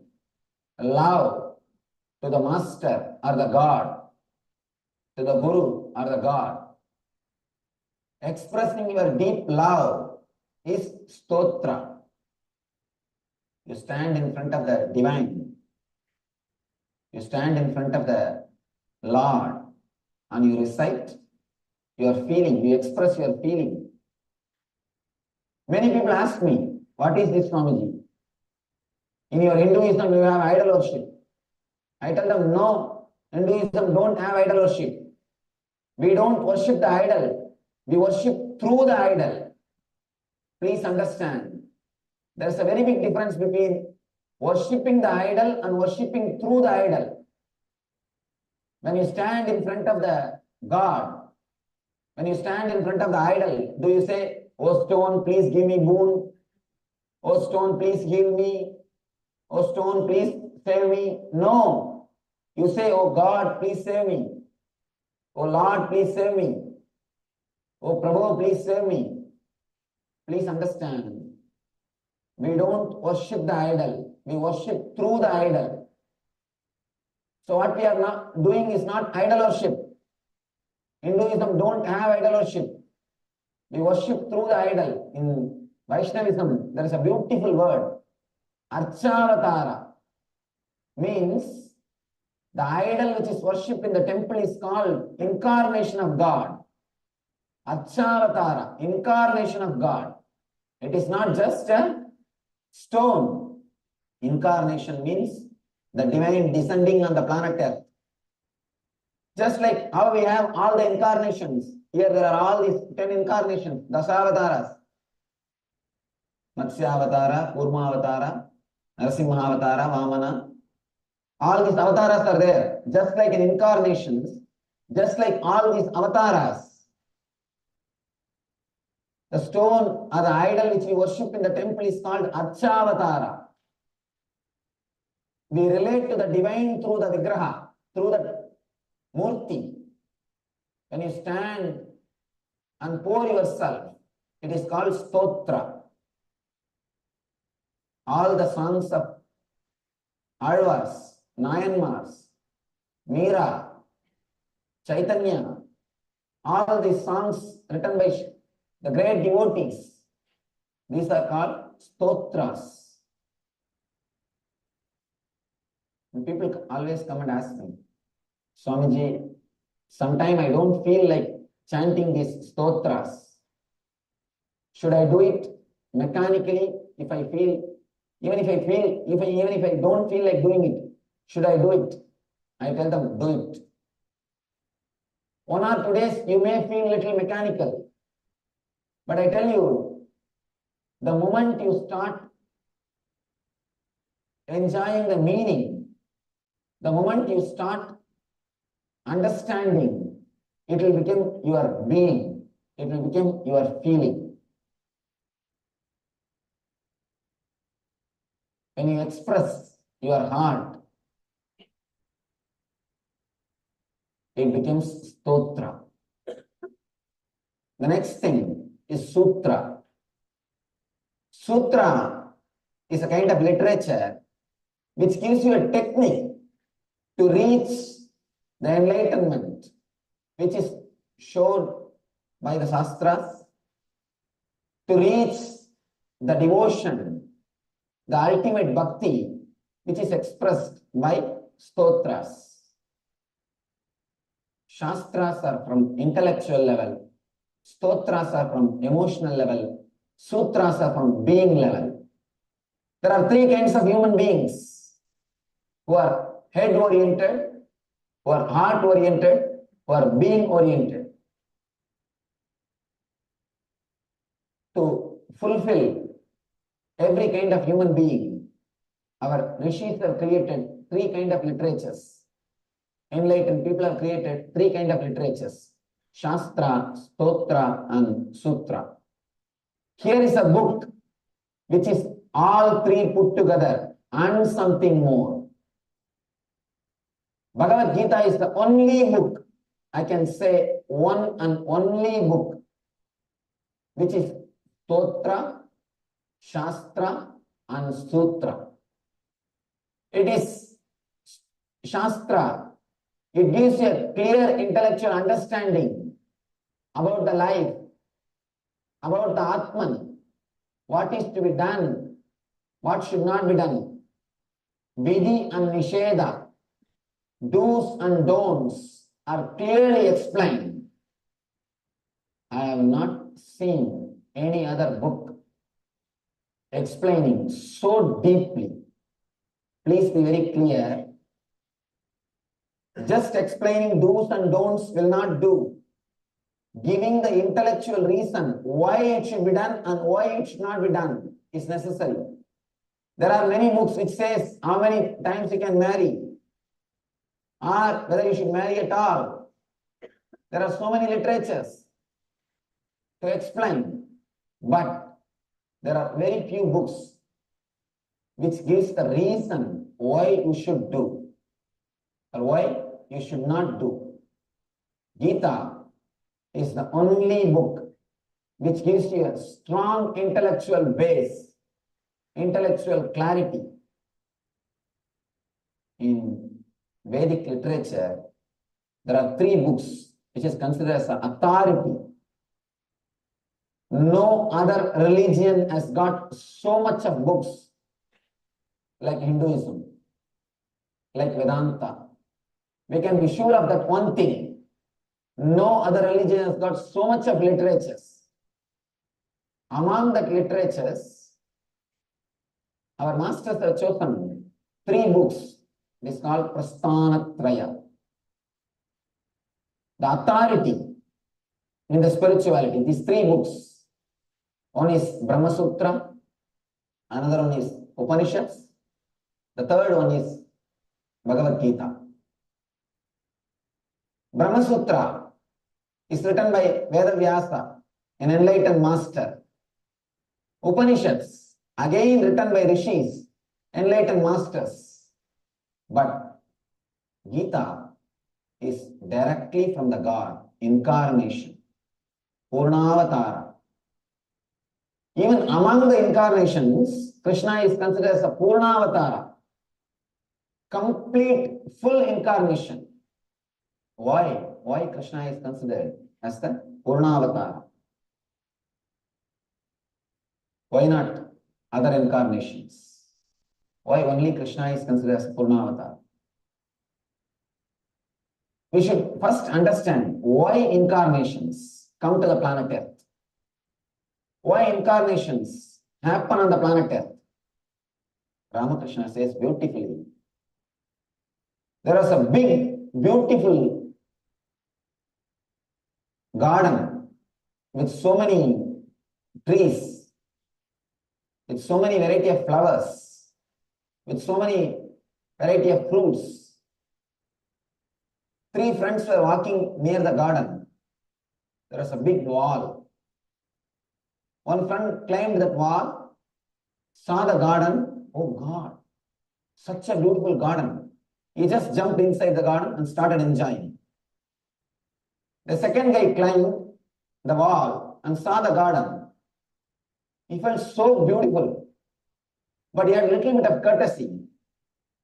He turned and said, "My dear friend," the friend who is below, he said, "My dear friend, there's a beautiful garden. Come, I am going." He jumped and started enjoying the garden. The third guy, he climbed the wall. He saw the beautiful garden and he saw his 2 friends enjoying, and he understood the joy and the bliss which they are enjoying. Then he decided, no, I'll go down and tell all my people there is such a beautiful garden, and I'll bring them all, make them enjoy this garden. The man who comes down is incarnation. The man who descends from the divine is incarnation. The person who comes back to the planet Earth to tell you about the divinity, to make you realize what he experienced, he is called incarnation. Scientist is a person who creates a formula to understand the things of the outer world. For example, Newton saw something happening in his garden. He saw the apple falling from a tree. Suddenly, some understanding came to him. He understood something. Why this is falling? What is happening? Why it should not go up? Why it is coming down? He started thinking. Some understanding happened to him. The glimpse of truth happened to him at that moment. Immediately, he analyzed, created a formula so that everybody can understand what is happening when things fall. Theory of gravity. He created a formula. Scientist is a person who creates formula for the outward things, for the things of the outer world. Same way, mystic, spiritual mystic, enlightened person is a person, master is a person who creates the formula to reproduce the inner world experiences. Scientist creates a formula to reproduce the outward experience, the outer world experience. Master is the person who creates a formula to reproduce the experiences of the inner world. Meditation techniques are the formulas. Incarnation is a person who can directly give the experience without even using the formula. All these great incarnations are coming down to the planet Earth to give the spiritual experience, to make people realize that they are divine, to make people experience they are God, to tell the people the other side is beautiful. There is a very big garden. Come, let's go and enjoy. Incarnation is a person who has come down, descended to teach divinity to the world. Why Krishna is Purnavatara? Because he has got all the qualities which is needed to push the human beings to the divinity. To push the human beings to the divinity. He is called Jagat Guru. He is called the Guru of the whole universe. There is a beautiful sloka. Vasudeva Sudam Devam Kamsa Chanuramardanam Devagi Paramanandam Krishnam Vande Jagat Gurum. The sloka says, Krishna is the Jagat Guru. Jagat Guru means a man who can help the whole world, all types of human beings, from all levels. Universe is the place where all types of human beings are there. In all levels,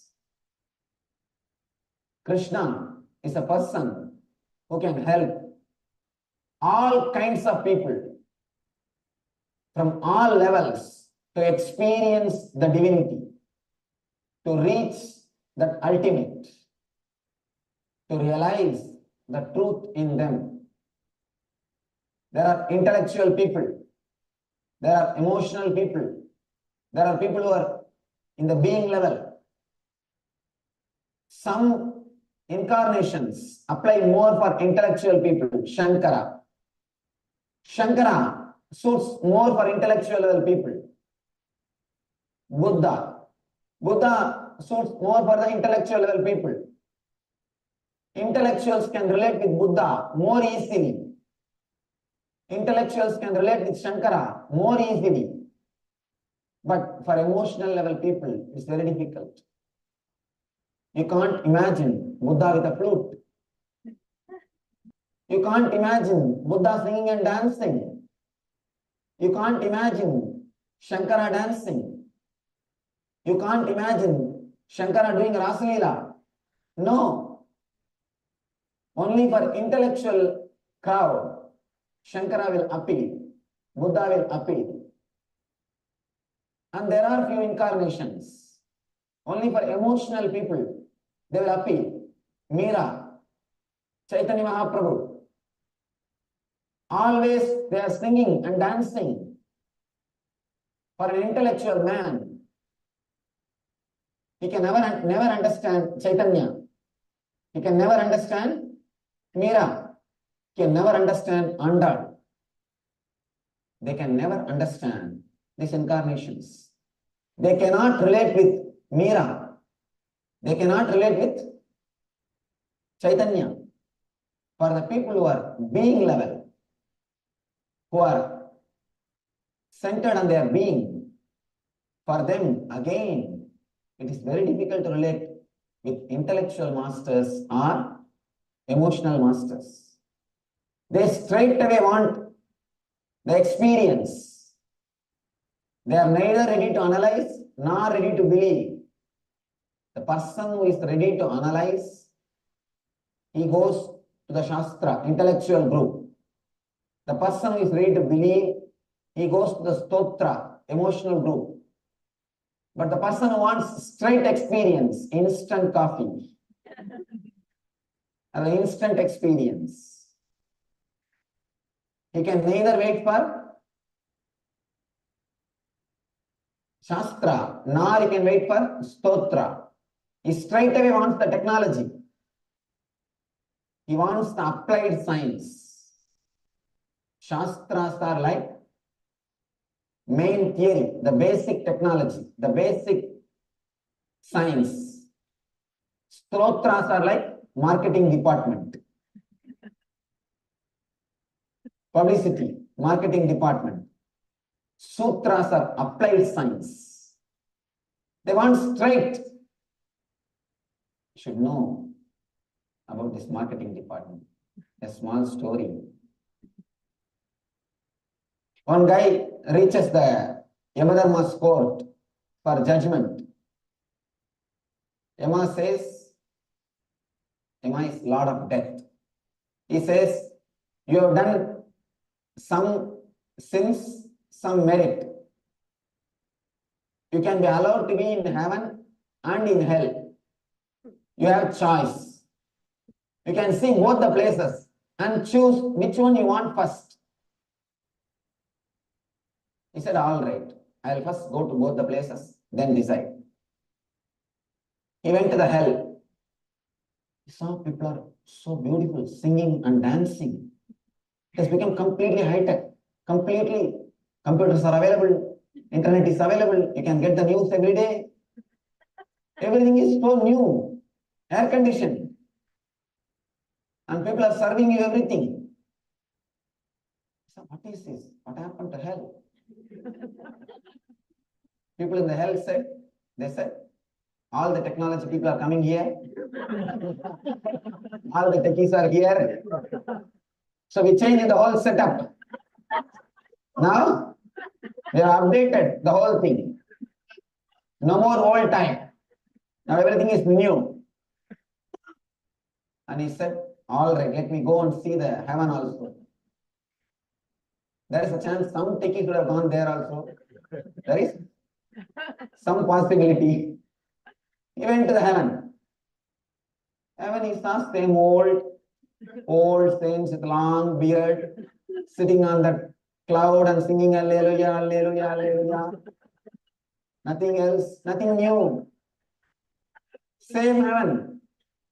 Nothing much happening. He went to the Yama and said, I think I will go to hell. Yama said, please be very clear. Are you sure? He said, yes, I am sure. I will go to hell. He decided. He was sent to the hell. Suddenly one door opened and he fell. He saw the traditional hell. People are being tortured. So many devils. the regular traditional hell. He was shocked. He started saying, what is happening? What is this? When I came half an hour ago, the hell was different. And now suddenly the whole thing has changed. They said, no, that is our marketing department. What we saw is our marketing department. Be very clear. Sometimes you are caught in the marketing department. Don't be caught in the marketing department. And when you go through the marketing department, please be very clear what is truth and what is exaggerated. You need to analyze. Of course, when I say I mean, when you go through the stotras, you need to understand. Please be very clear. When you go through the Puranas, you need to understand what is the spirit of the Puranas. You need to understand the spirit. There is a big difference between fact and truth. Puranas are truth. They are showing you, they are leading you to the truth. So, when you understand the stotras, you should understand the spirit of the stotras. The next level people who neither wants Shastra, nor they want Stotra. They straight away want applied science, technology.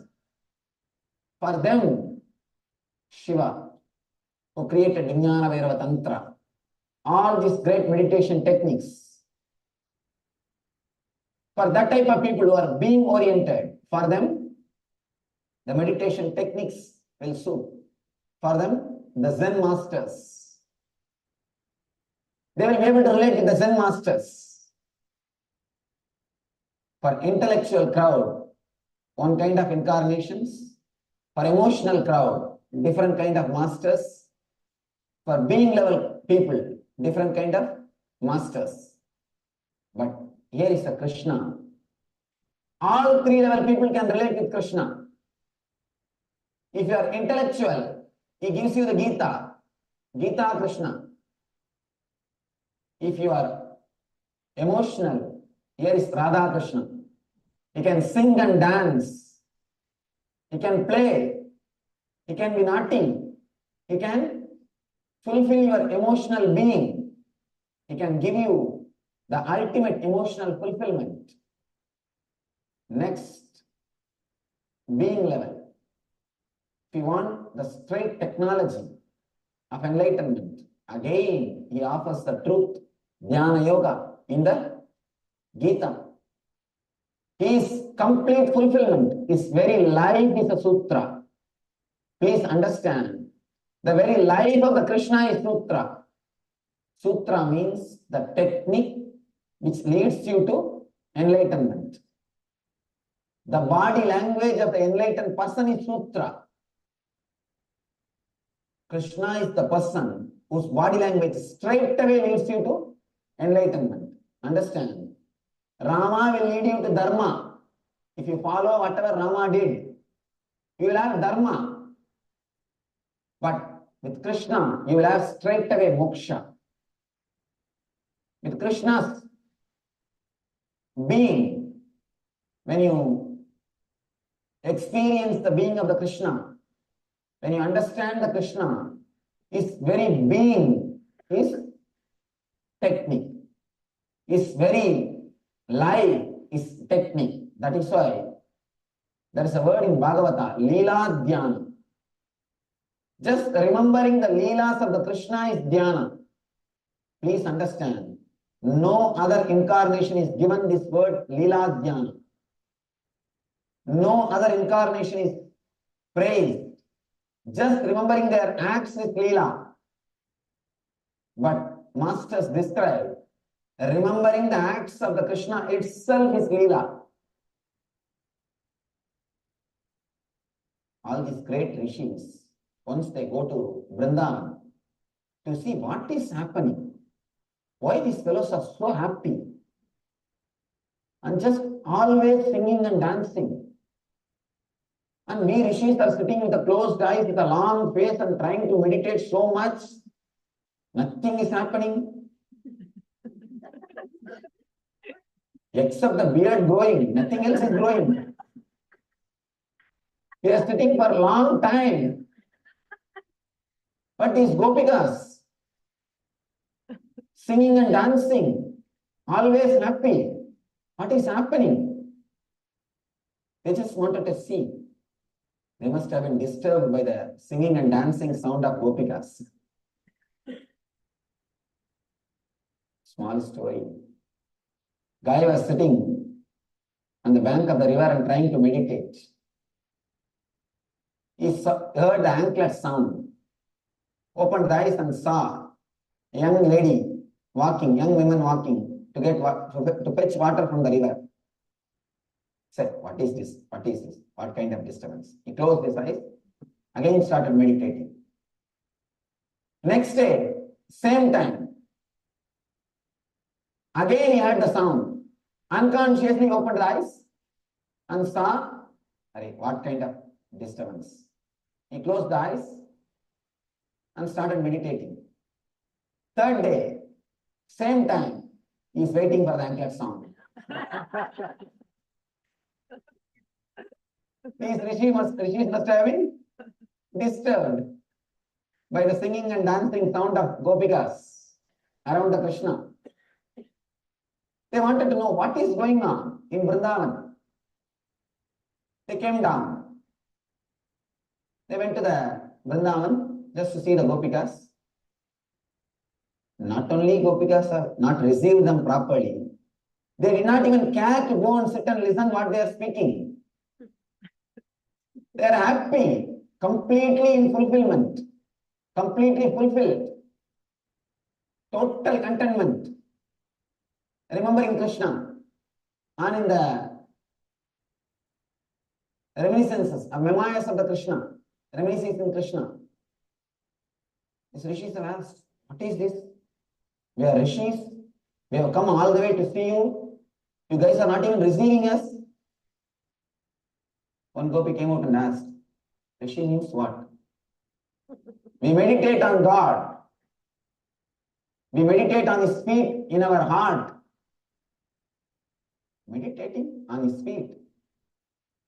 Come, we will show you, we are playing with Him. Meditating on Him. Why unnecessarily? Come, we will show you, we are playing with Him. They say, you are trying to remember Him. We are trying to forget Him. He is so much inside our being. We are not able to forget Him. We are not able to do any of our work. He is completely filling our inner space. We are not able to do anything else. Many people come and ask me, Swamiji, should we remember you? Should we take you as our master? I tell them, never do that mistake. If I am going to help you, if I am your master, you will not be able to forget me. If you have to remember me with effort, be very clear, I am not your master. Forget, carry on your work. Carry your life. If you have to remember something consciously, with effort, it is ugly. It is ugly. When you can't forget, only then the devotion happens to you. Gopikas, they say, we are not able to forget. We are not able to forget. Emotional people also can relate with Krishna. They can sing, dance, play with Him. And the being level people who are continuously aspiring, seeking straight technique, straight experience. Again, for them also Krishna appeals, because just by will, He can show, He can give enlightenment experience to Arjuna by showing the cosmic form, Viswarupa Darshana, showing He is in everybody, everybody is in Him. He is able to express just by will. He is able to give the experience of the divine to Arjuna. He is able to give the eternal bliss to the Arjuna. Whether you are intellectual oriented or emotional oriented or being level oriented, you can see your fulfillment in Krishna. Krishna can give you the fulfillment. When intellect ripes, it becomes intelligence. When emotion ripes, it becomes devotion. When your being ripes, you become enlightened. All these three, enlightenment, devotion, and intelligence, all these three expresses at its peak level in Krishna. Krishna is the person who can fulfill every being. That is why he is called Jagat Guru. He is called Jagat Guru, Guru of the whole universe. One person came to me, one Swami in India. He told me, I am the Jagat Guru. I said, Jagat Guru? Hey, what is this? It's like having a small hotel in the roadside and naming it as Hotel Sheraton. I asked him, Jagat Guru, what do you mean by that word? Do you know the qualifications of Jagat Guru? He said, no, I have one disciple, his name is Jagat. I am Guru of him, so I call myself Jagat Guru. I have one disciple, his name is Jagat. So understand, the word Jagat Guru means not just the Guru, one person who is Jagat.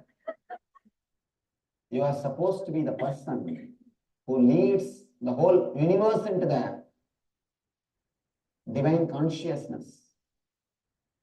Krishna is the only person who is Jagat Guru. Person who is intellectual oriented. For him, the Upanishads will appeal, Shastras will appeal, Brahma Sutra will appeal. The person who is emotional oriented, for him, the Stotras will appeal.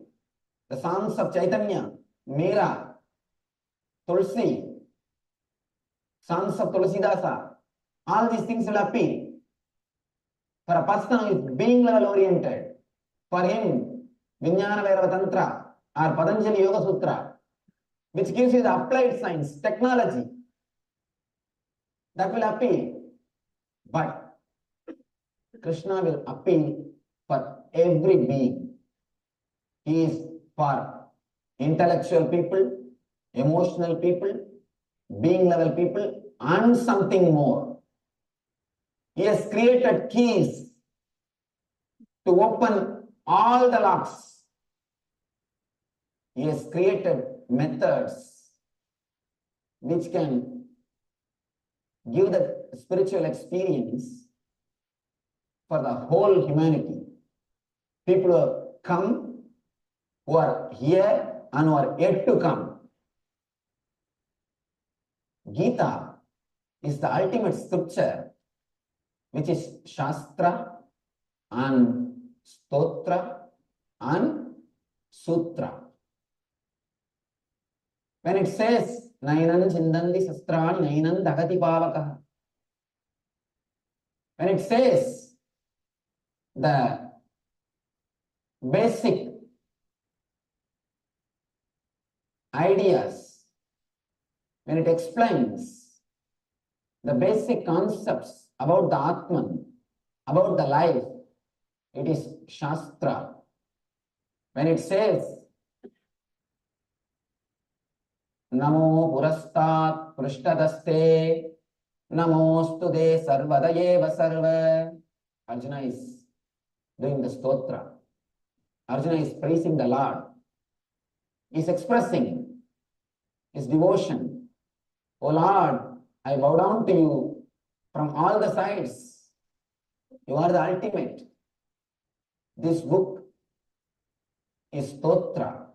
When you read all these lines, you experience this book as a stotra.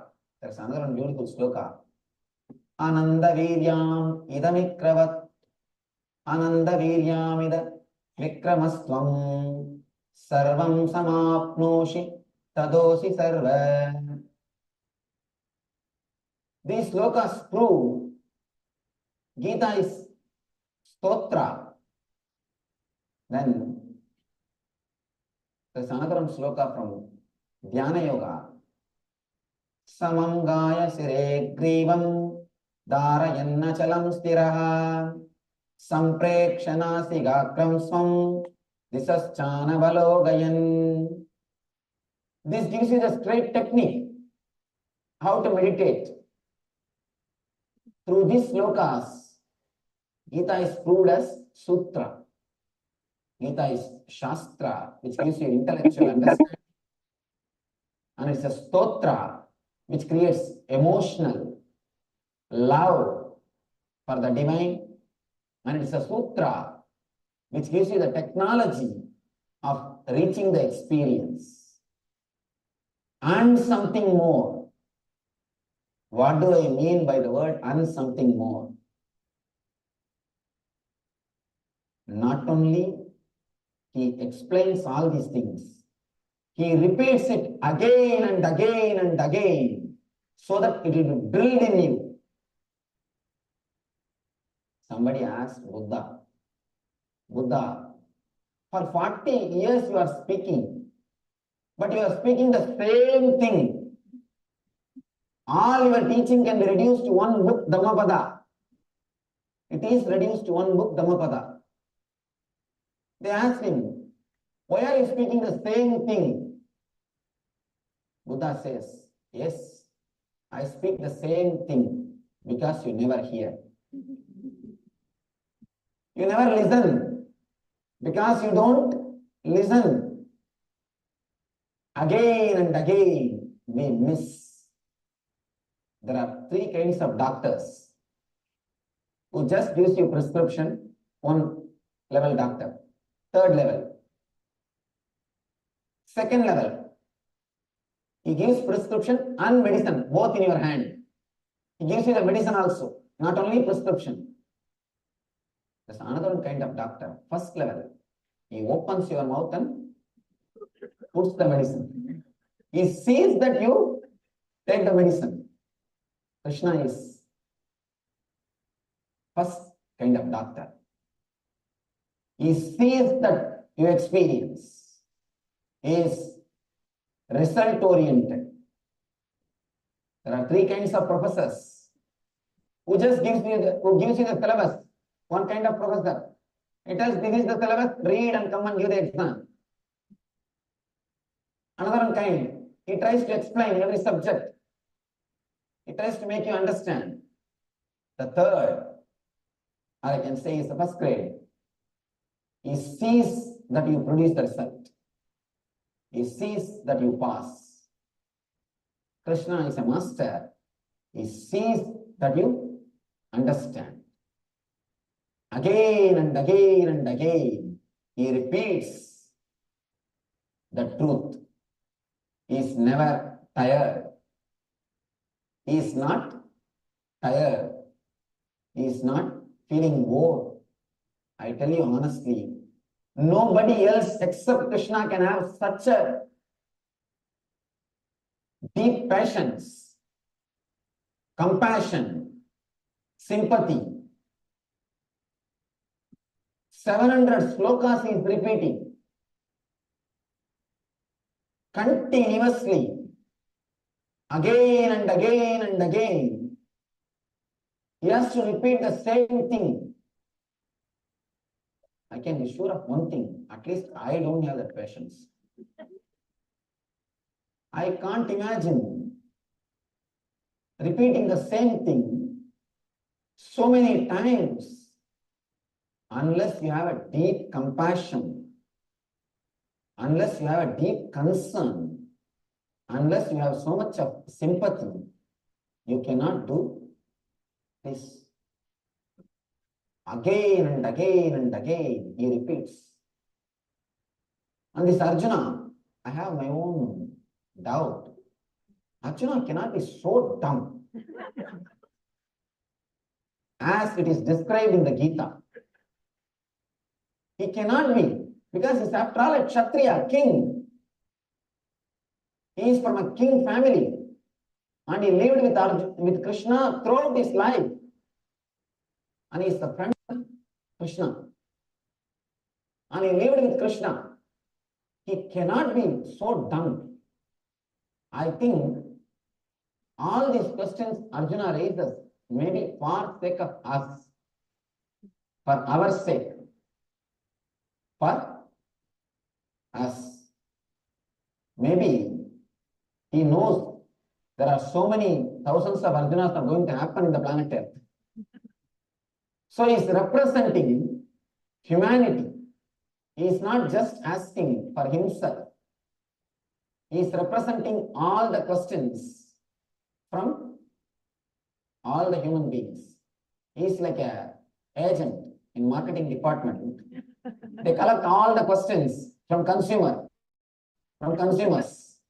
and is represented to the managers, superiors. So he has collected all the doubts from all our heads. One thing I am surprised. How did he collect the doubts which can be created only now? He is creating the doubts which can happen only in the modern day society. That is what surprises me. At least 5,000 years old. This book is at least 5,000 years old. It is, we can't even call this as a book. This is a book of books. It's a book of books. At least 5,000 years old. But he is creating all the doubts, all possible doubts, and doubts which can happen only to a developed or so-called developed modern day humanity. Sometimes people ask me, why do you say, Swamiji, only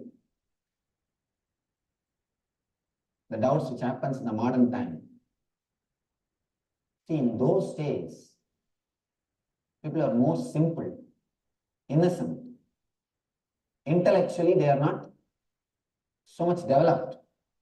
Even the scientists who are working on the brain, physiology of the brain has totally changed. Understand, physical structure and physiology, both has gone a tremendous, both has grown, or very big transformation. We have achieved even in the brain size. We have achieved growth even in the size of the brain. Apart from brain, the mind, complications of the mind, even in that, we have reached a peak. At present, humanity is in the peak of intellect. That is why so much of depression. That is why so much of depression. But here, Arjuna is asking the questions which can be created only by the refined intellect. Only by the refined intellect. Two things. One small story.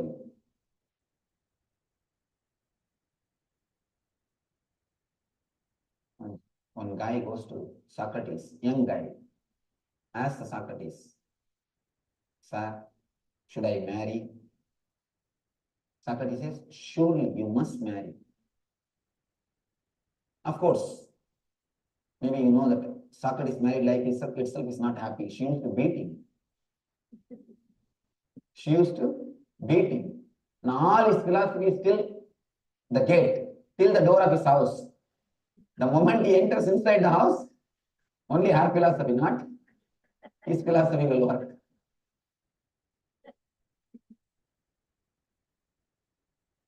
This guy asks, sir, your married life itself is not happy. Why are you asking me to marry? Why are you advising me to marry? Socrates says beautifully, marry. If you have a good wife, nice, you will have a beautiful life.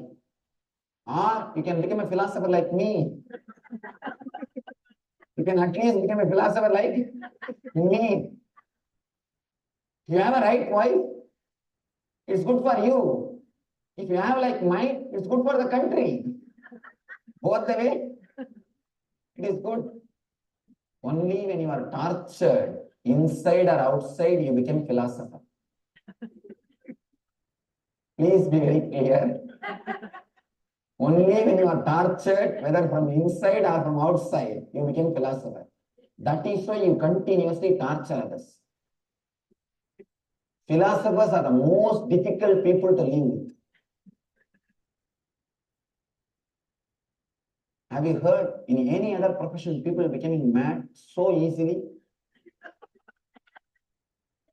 Philosophy is the field which produce more number of mad people. Sometimes, because you can't manage them, you put garland and recognize them. You just put garland and put them in the stage. Do whatever you want, but please leave us.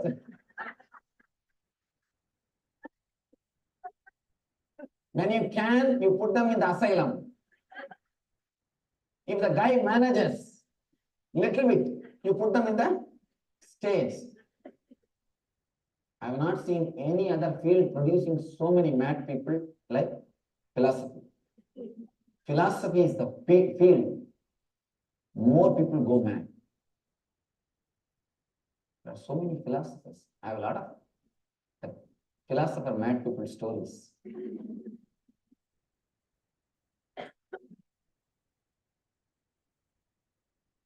That's a one-liner.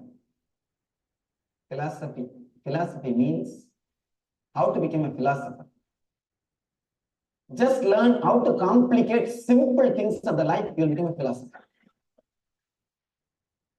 Philosophy is a thing which makes complicate even the simple things of life. If you create a manual how to light this lamp, you will become a philosopher. The more complications you create, the more great philosopher you will become. One more small story. How people became philosophers. One enlightened master was traveling in a village. People in India, enlightened masters are expected to travel from village to village and share their knowledge. 9 years I lived that life. 9 years I traveled from village to village, slept under the trees, begged the food from the public. 9 years I lived that Parivrajika life, wandering life. It is done for so many reasons. Only then you will know the real problems of the people. Only then you will be able to relate with the people to whom you are supposed to share your knowledge. Otherwise, you will become one more philosopher. This guy, this enlightened master is traveling. One young man came to him in a village and said, Master, I heard that you helped so many people. Please help me. I have a serious problem. He said, what's your problem? Always people laugh at me. Nobody respects me. They think I am a fool. The whole village has decided, rubber stamp me as a Buddha, means fool. Please save me. How can I become intelligent person? Somehow I wanted to get rid of this problem. This is too much. Even a small child calls me, see here Buddha. Even small kid in the village tells me I am a fool. What to do? Master says, don't worry my son. I'll give you one simple technique. Do that. Everything will become all right in a week. In a week? That looks too simple. I can't believe in a week everything will become all right. In 1 week, people will start believing me I am an intelligent person. He's not able to believe. Master says, yes, in 1 week. If you do it intensely in 2-3 days. He said, please teach me what is the technique. He says, just start criticizing anything and everything. If somebody says, how beautiful this moon is, start criticizing, what is there? What is there in that moon? What is the beauty? If somebody says, this rose is beautiful, just start telling, what is there in that rose? What is their beauty? What is there? After all, so many thorns are there. If somebody says, this dhoti is beautiful, say what dhoti it is? What type of dress it is? All outdated fashion. Just start criticizing. Morning till night, whatever you see, just criticize, nothing else. This guy said, all right, let me try. What is there? After all, I have nothing to lose. Already the whole village knows I am a fool. Even if they may conclude that I have become mad. What can be done? Let me try. People say he's a big enlightened master. I'll try. After 1 week, the enlightened persons are not supposed to stay more than 3 days. So next day itself, master leaves. He comes back to the village after 1 week. After 1 week, he comes back to the same village on his way back. He sees under a neem tree of the village. In every village, center of the village, there will be a big neem tree under which people sit and discuss. Under the neem tree, this guy is sitting, a big crowd is sitting in front of him and listening to his discourses and listening to his teachings. And all the elders of the village, all the great people who used to make fun of him, who used to laugh at him, they are all sitting at his feet and listening to him with all the respect. And this master came. This guy says, oh, how are you? Doing well. Master asked, what is all these things? What is going on? Then this guy said, afterwards I'll talk to you. If you want, sit and listen. Otherwise, you can wait for me. I'll finish my lecture, then I'll come and meet you. Anyhow, he has no other way. He is not so popular in that village. He has to sit at the feet. After all his lecture is over, in a private, this guy is telling me, he just touched the feet of the master. Master, you just saved me. Just that one technique. I simply started criticizing people. Today I am the most intelligent people in the whole village.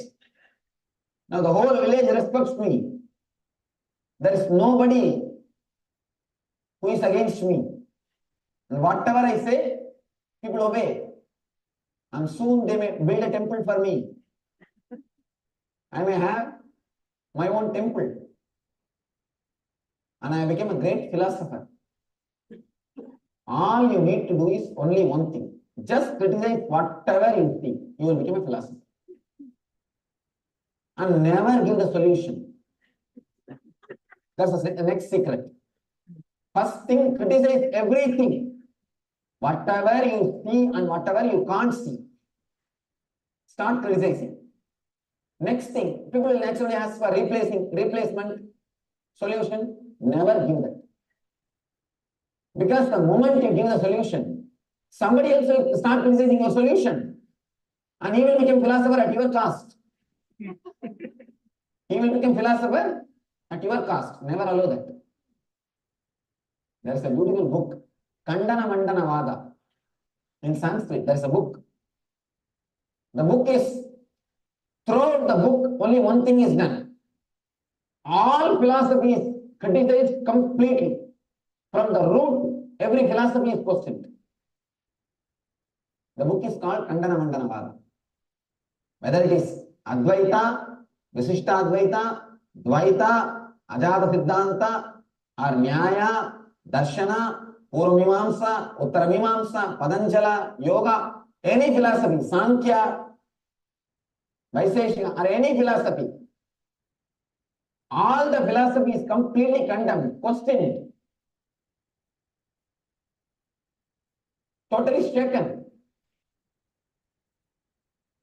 Finally, the onlooker, he puts one question to the philosopher. Yes, sir, you have shaken all the philosophy.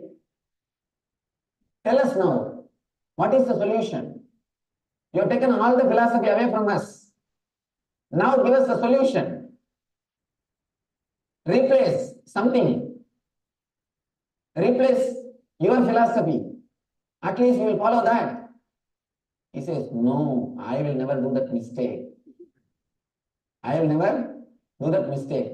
Because somebody else will condemn my philosophy and he will become guru. I became a philosopher by condemning everything. I do not want to create a platform or possibility for somebody else to become a philosopher by condemning me. To become a philosopher, all you need to do is just two things. Condemn whatever you know and whatever you don't know. To condemn whatever you don't know is very easy. Next thing, never give solution. This is the way the philosophies are created. This is the way philosophies are created. Here, Krishna takes you beyond philosophy. His shastras are not philosophy. Please be very clear. In the East, in the Vedic culture, shastras are called darshanas, means philosophia, not philosophy.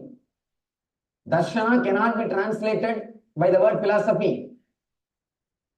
We have no equivalent word in English for darshana. Darshana means what you experienced. Philosophy is what you thought intellectually. So in the East, there is no philosophy. Eastern philosophies cannot be called as philosophies because they are experiences, they are expressions of experiences. Gita is not philosophy. Gita is darshana. They call it Gita darshan. Gita darshan. It is a philosophia, not philosophy. Here is the book which is Shastra, Stotra and Sutra. And here is a man with whom you can relate in all three levels. Whether you are intellectual, emotional or being level. His life itself is his message. He lived what he preached. He lived what he preached. His life is message. There is a very big problem. People face understanding Krishna. All these intellectual people, they say Gita Krishna is the real Krishna. Means the Krishna who was sitting in the chariot and teaching the Gita to Arjuna. He is the real Krishna. The Radha Krishna is later addition. Somebody inserted.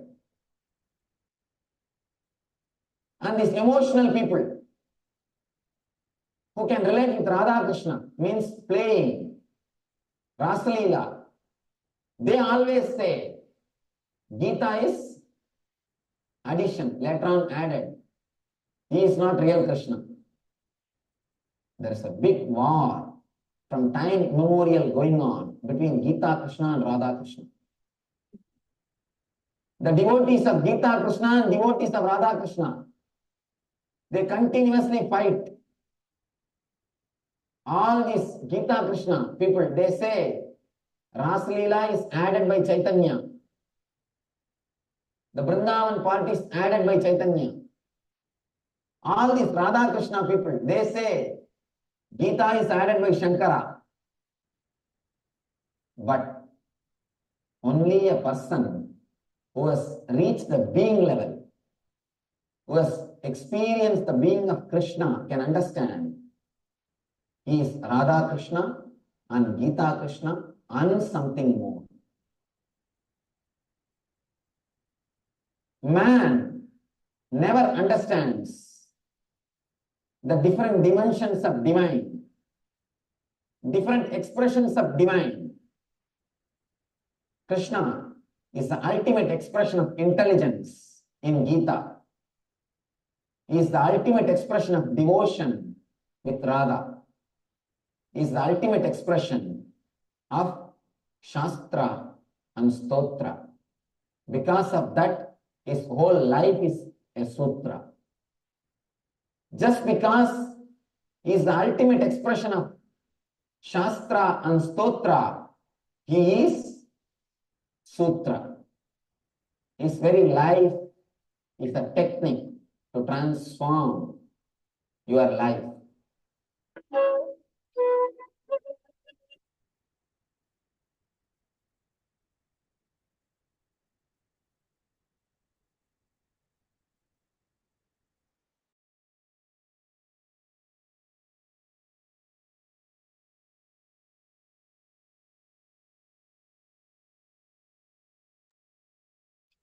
Can you all share your understanding?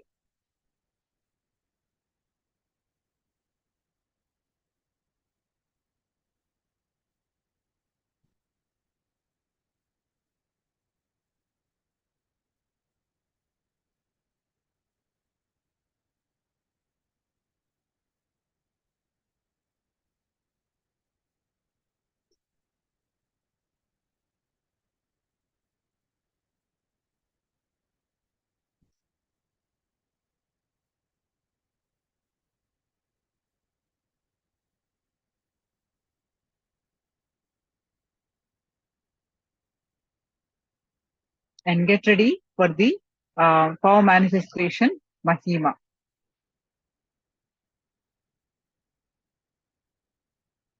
So please bring in an object and take the initial measurement. It can be length, it can be your height or a weight also. Take the initial measurement and we are going to alter that, either increase or decrease. You decide whether increase or decrease.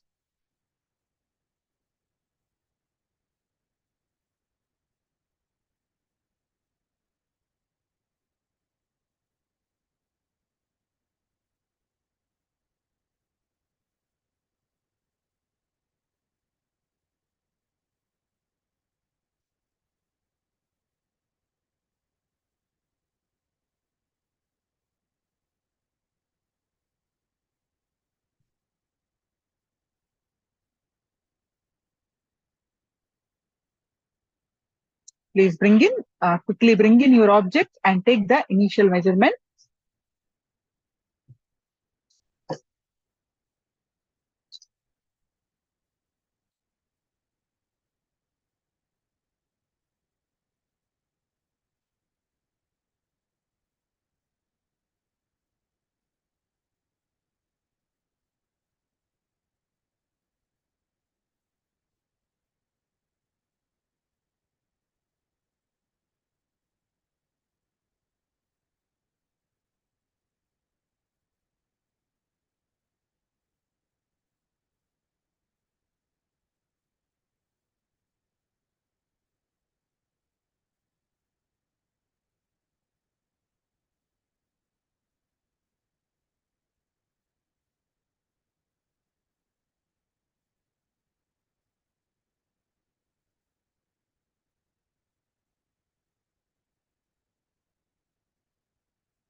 Krishna is the ultimate expression of the divine.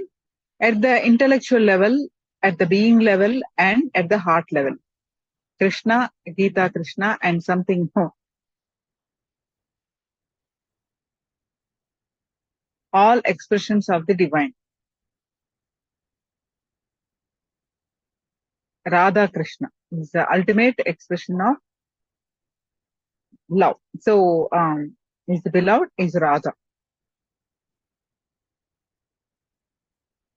Purnavatara, Gita, the Purnavatara incarnation is who satisfied intellectual, emotional, and being level. This is Krishna.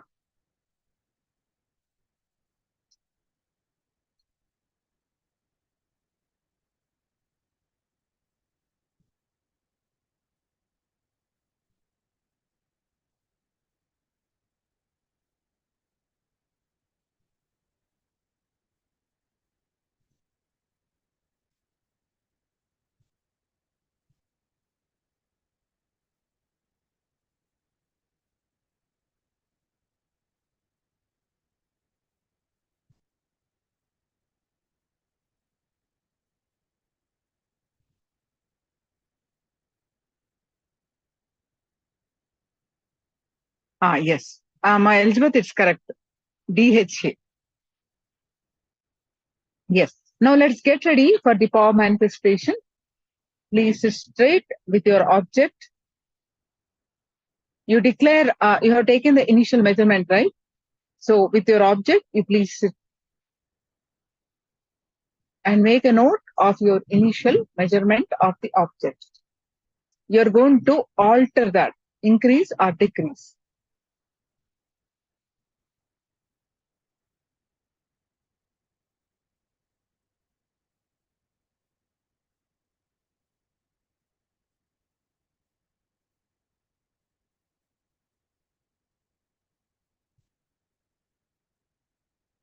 Yes, are you all ready with your initial measurements of the object?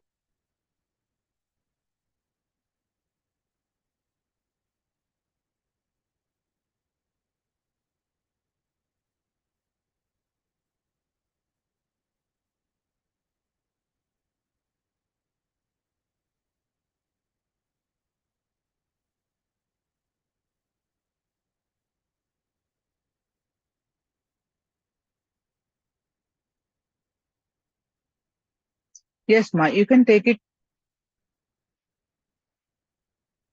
You can hold it.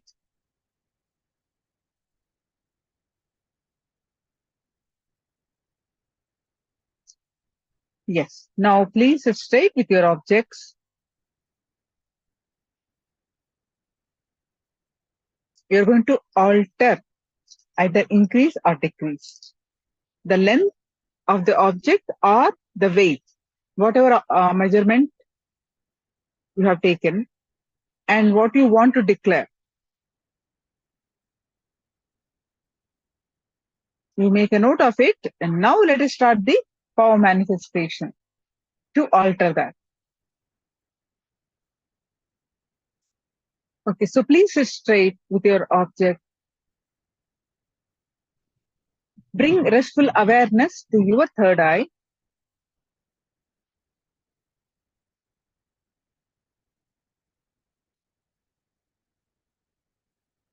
And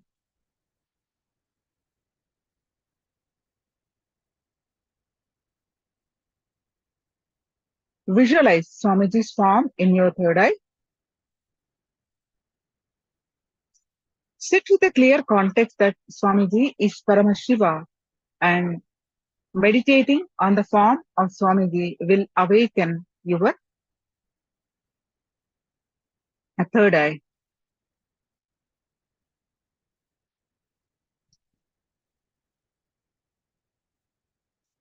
Forget your body, forget everything. Bring in your awareness again and again.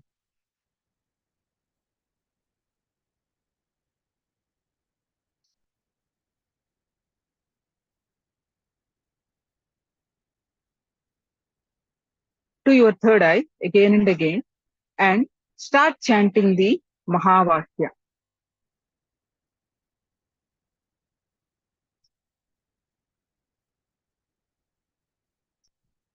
start chanting the Mahavakya and experience the space of oneness.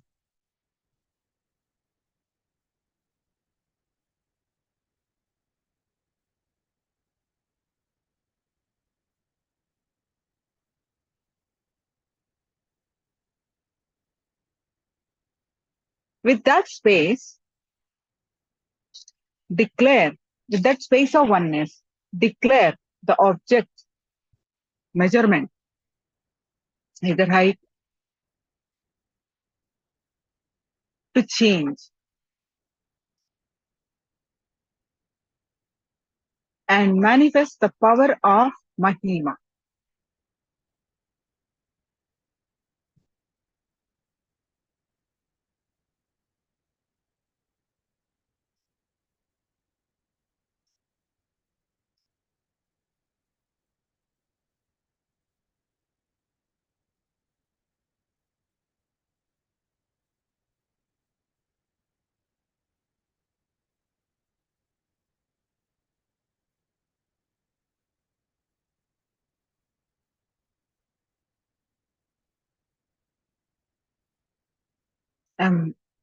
Let us start.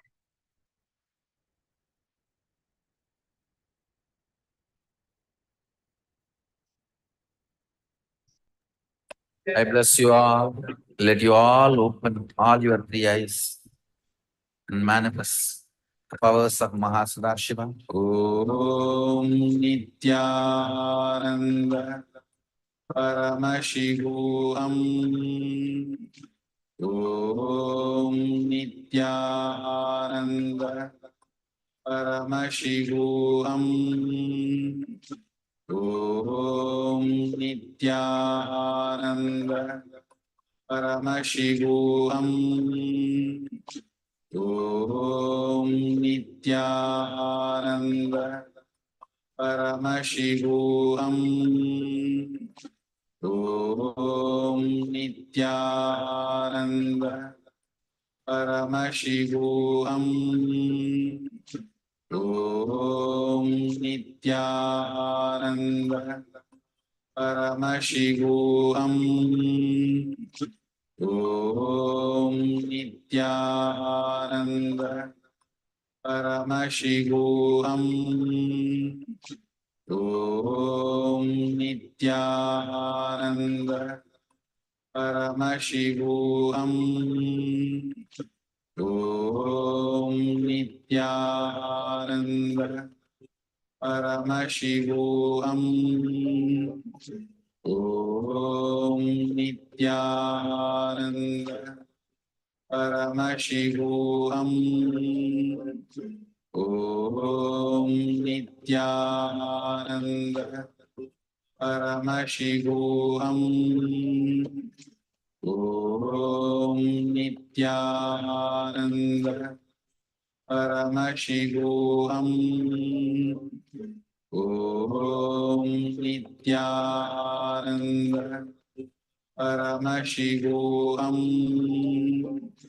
Om Nithyananda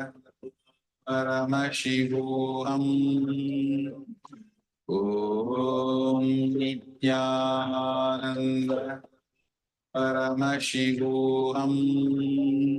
Om Nithyananda Paramashivoham. Om Nithyananda Paramashivoham. Om Nithyananda Paramashivoham. Om Nithyananda Nithyananda Paramashivoham. Om Nithyananda Paramashivoham. Om Nithyananda Paramashivoham. Om Nithyananda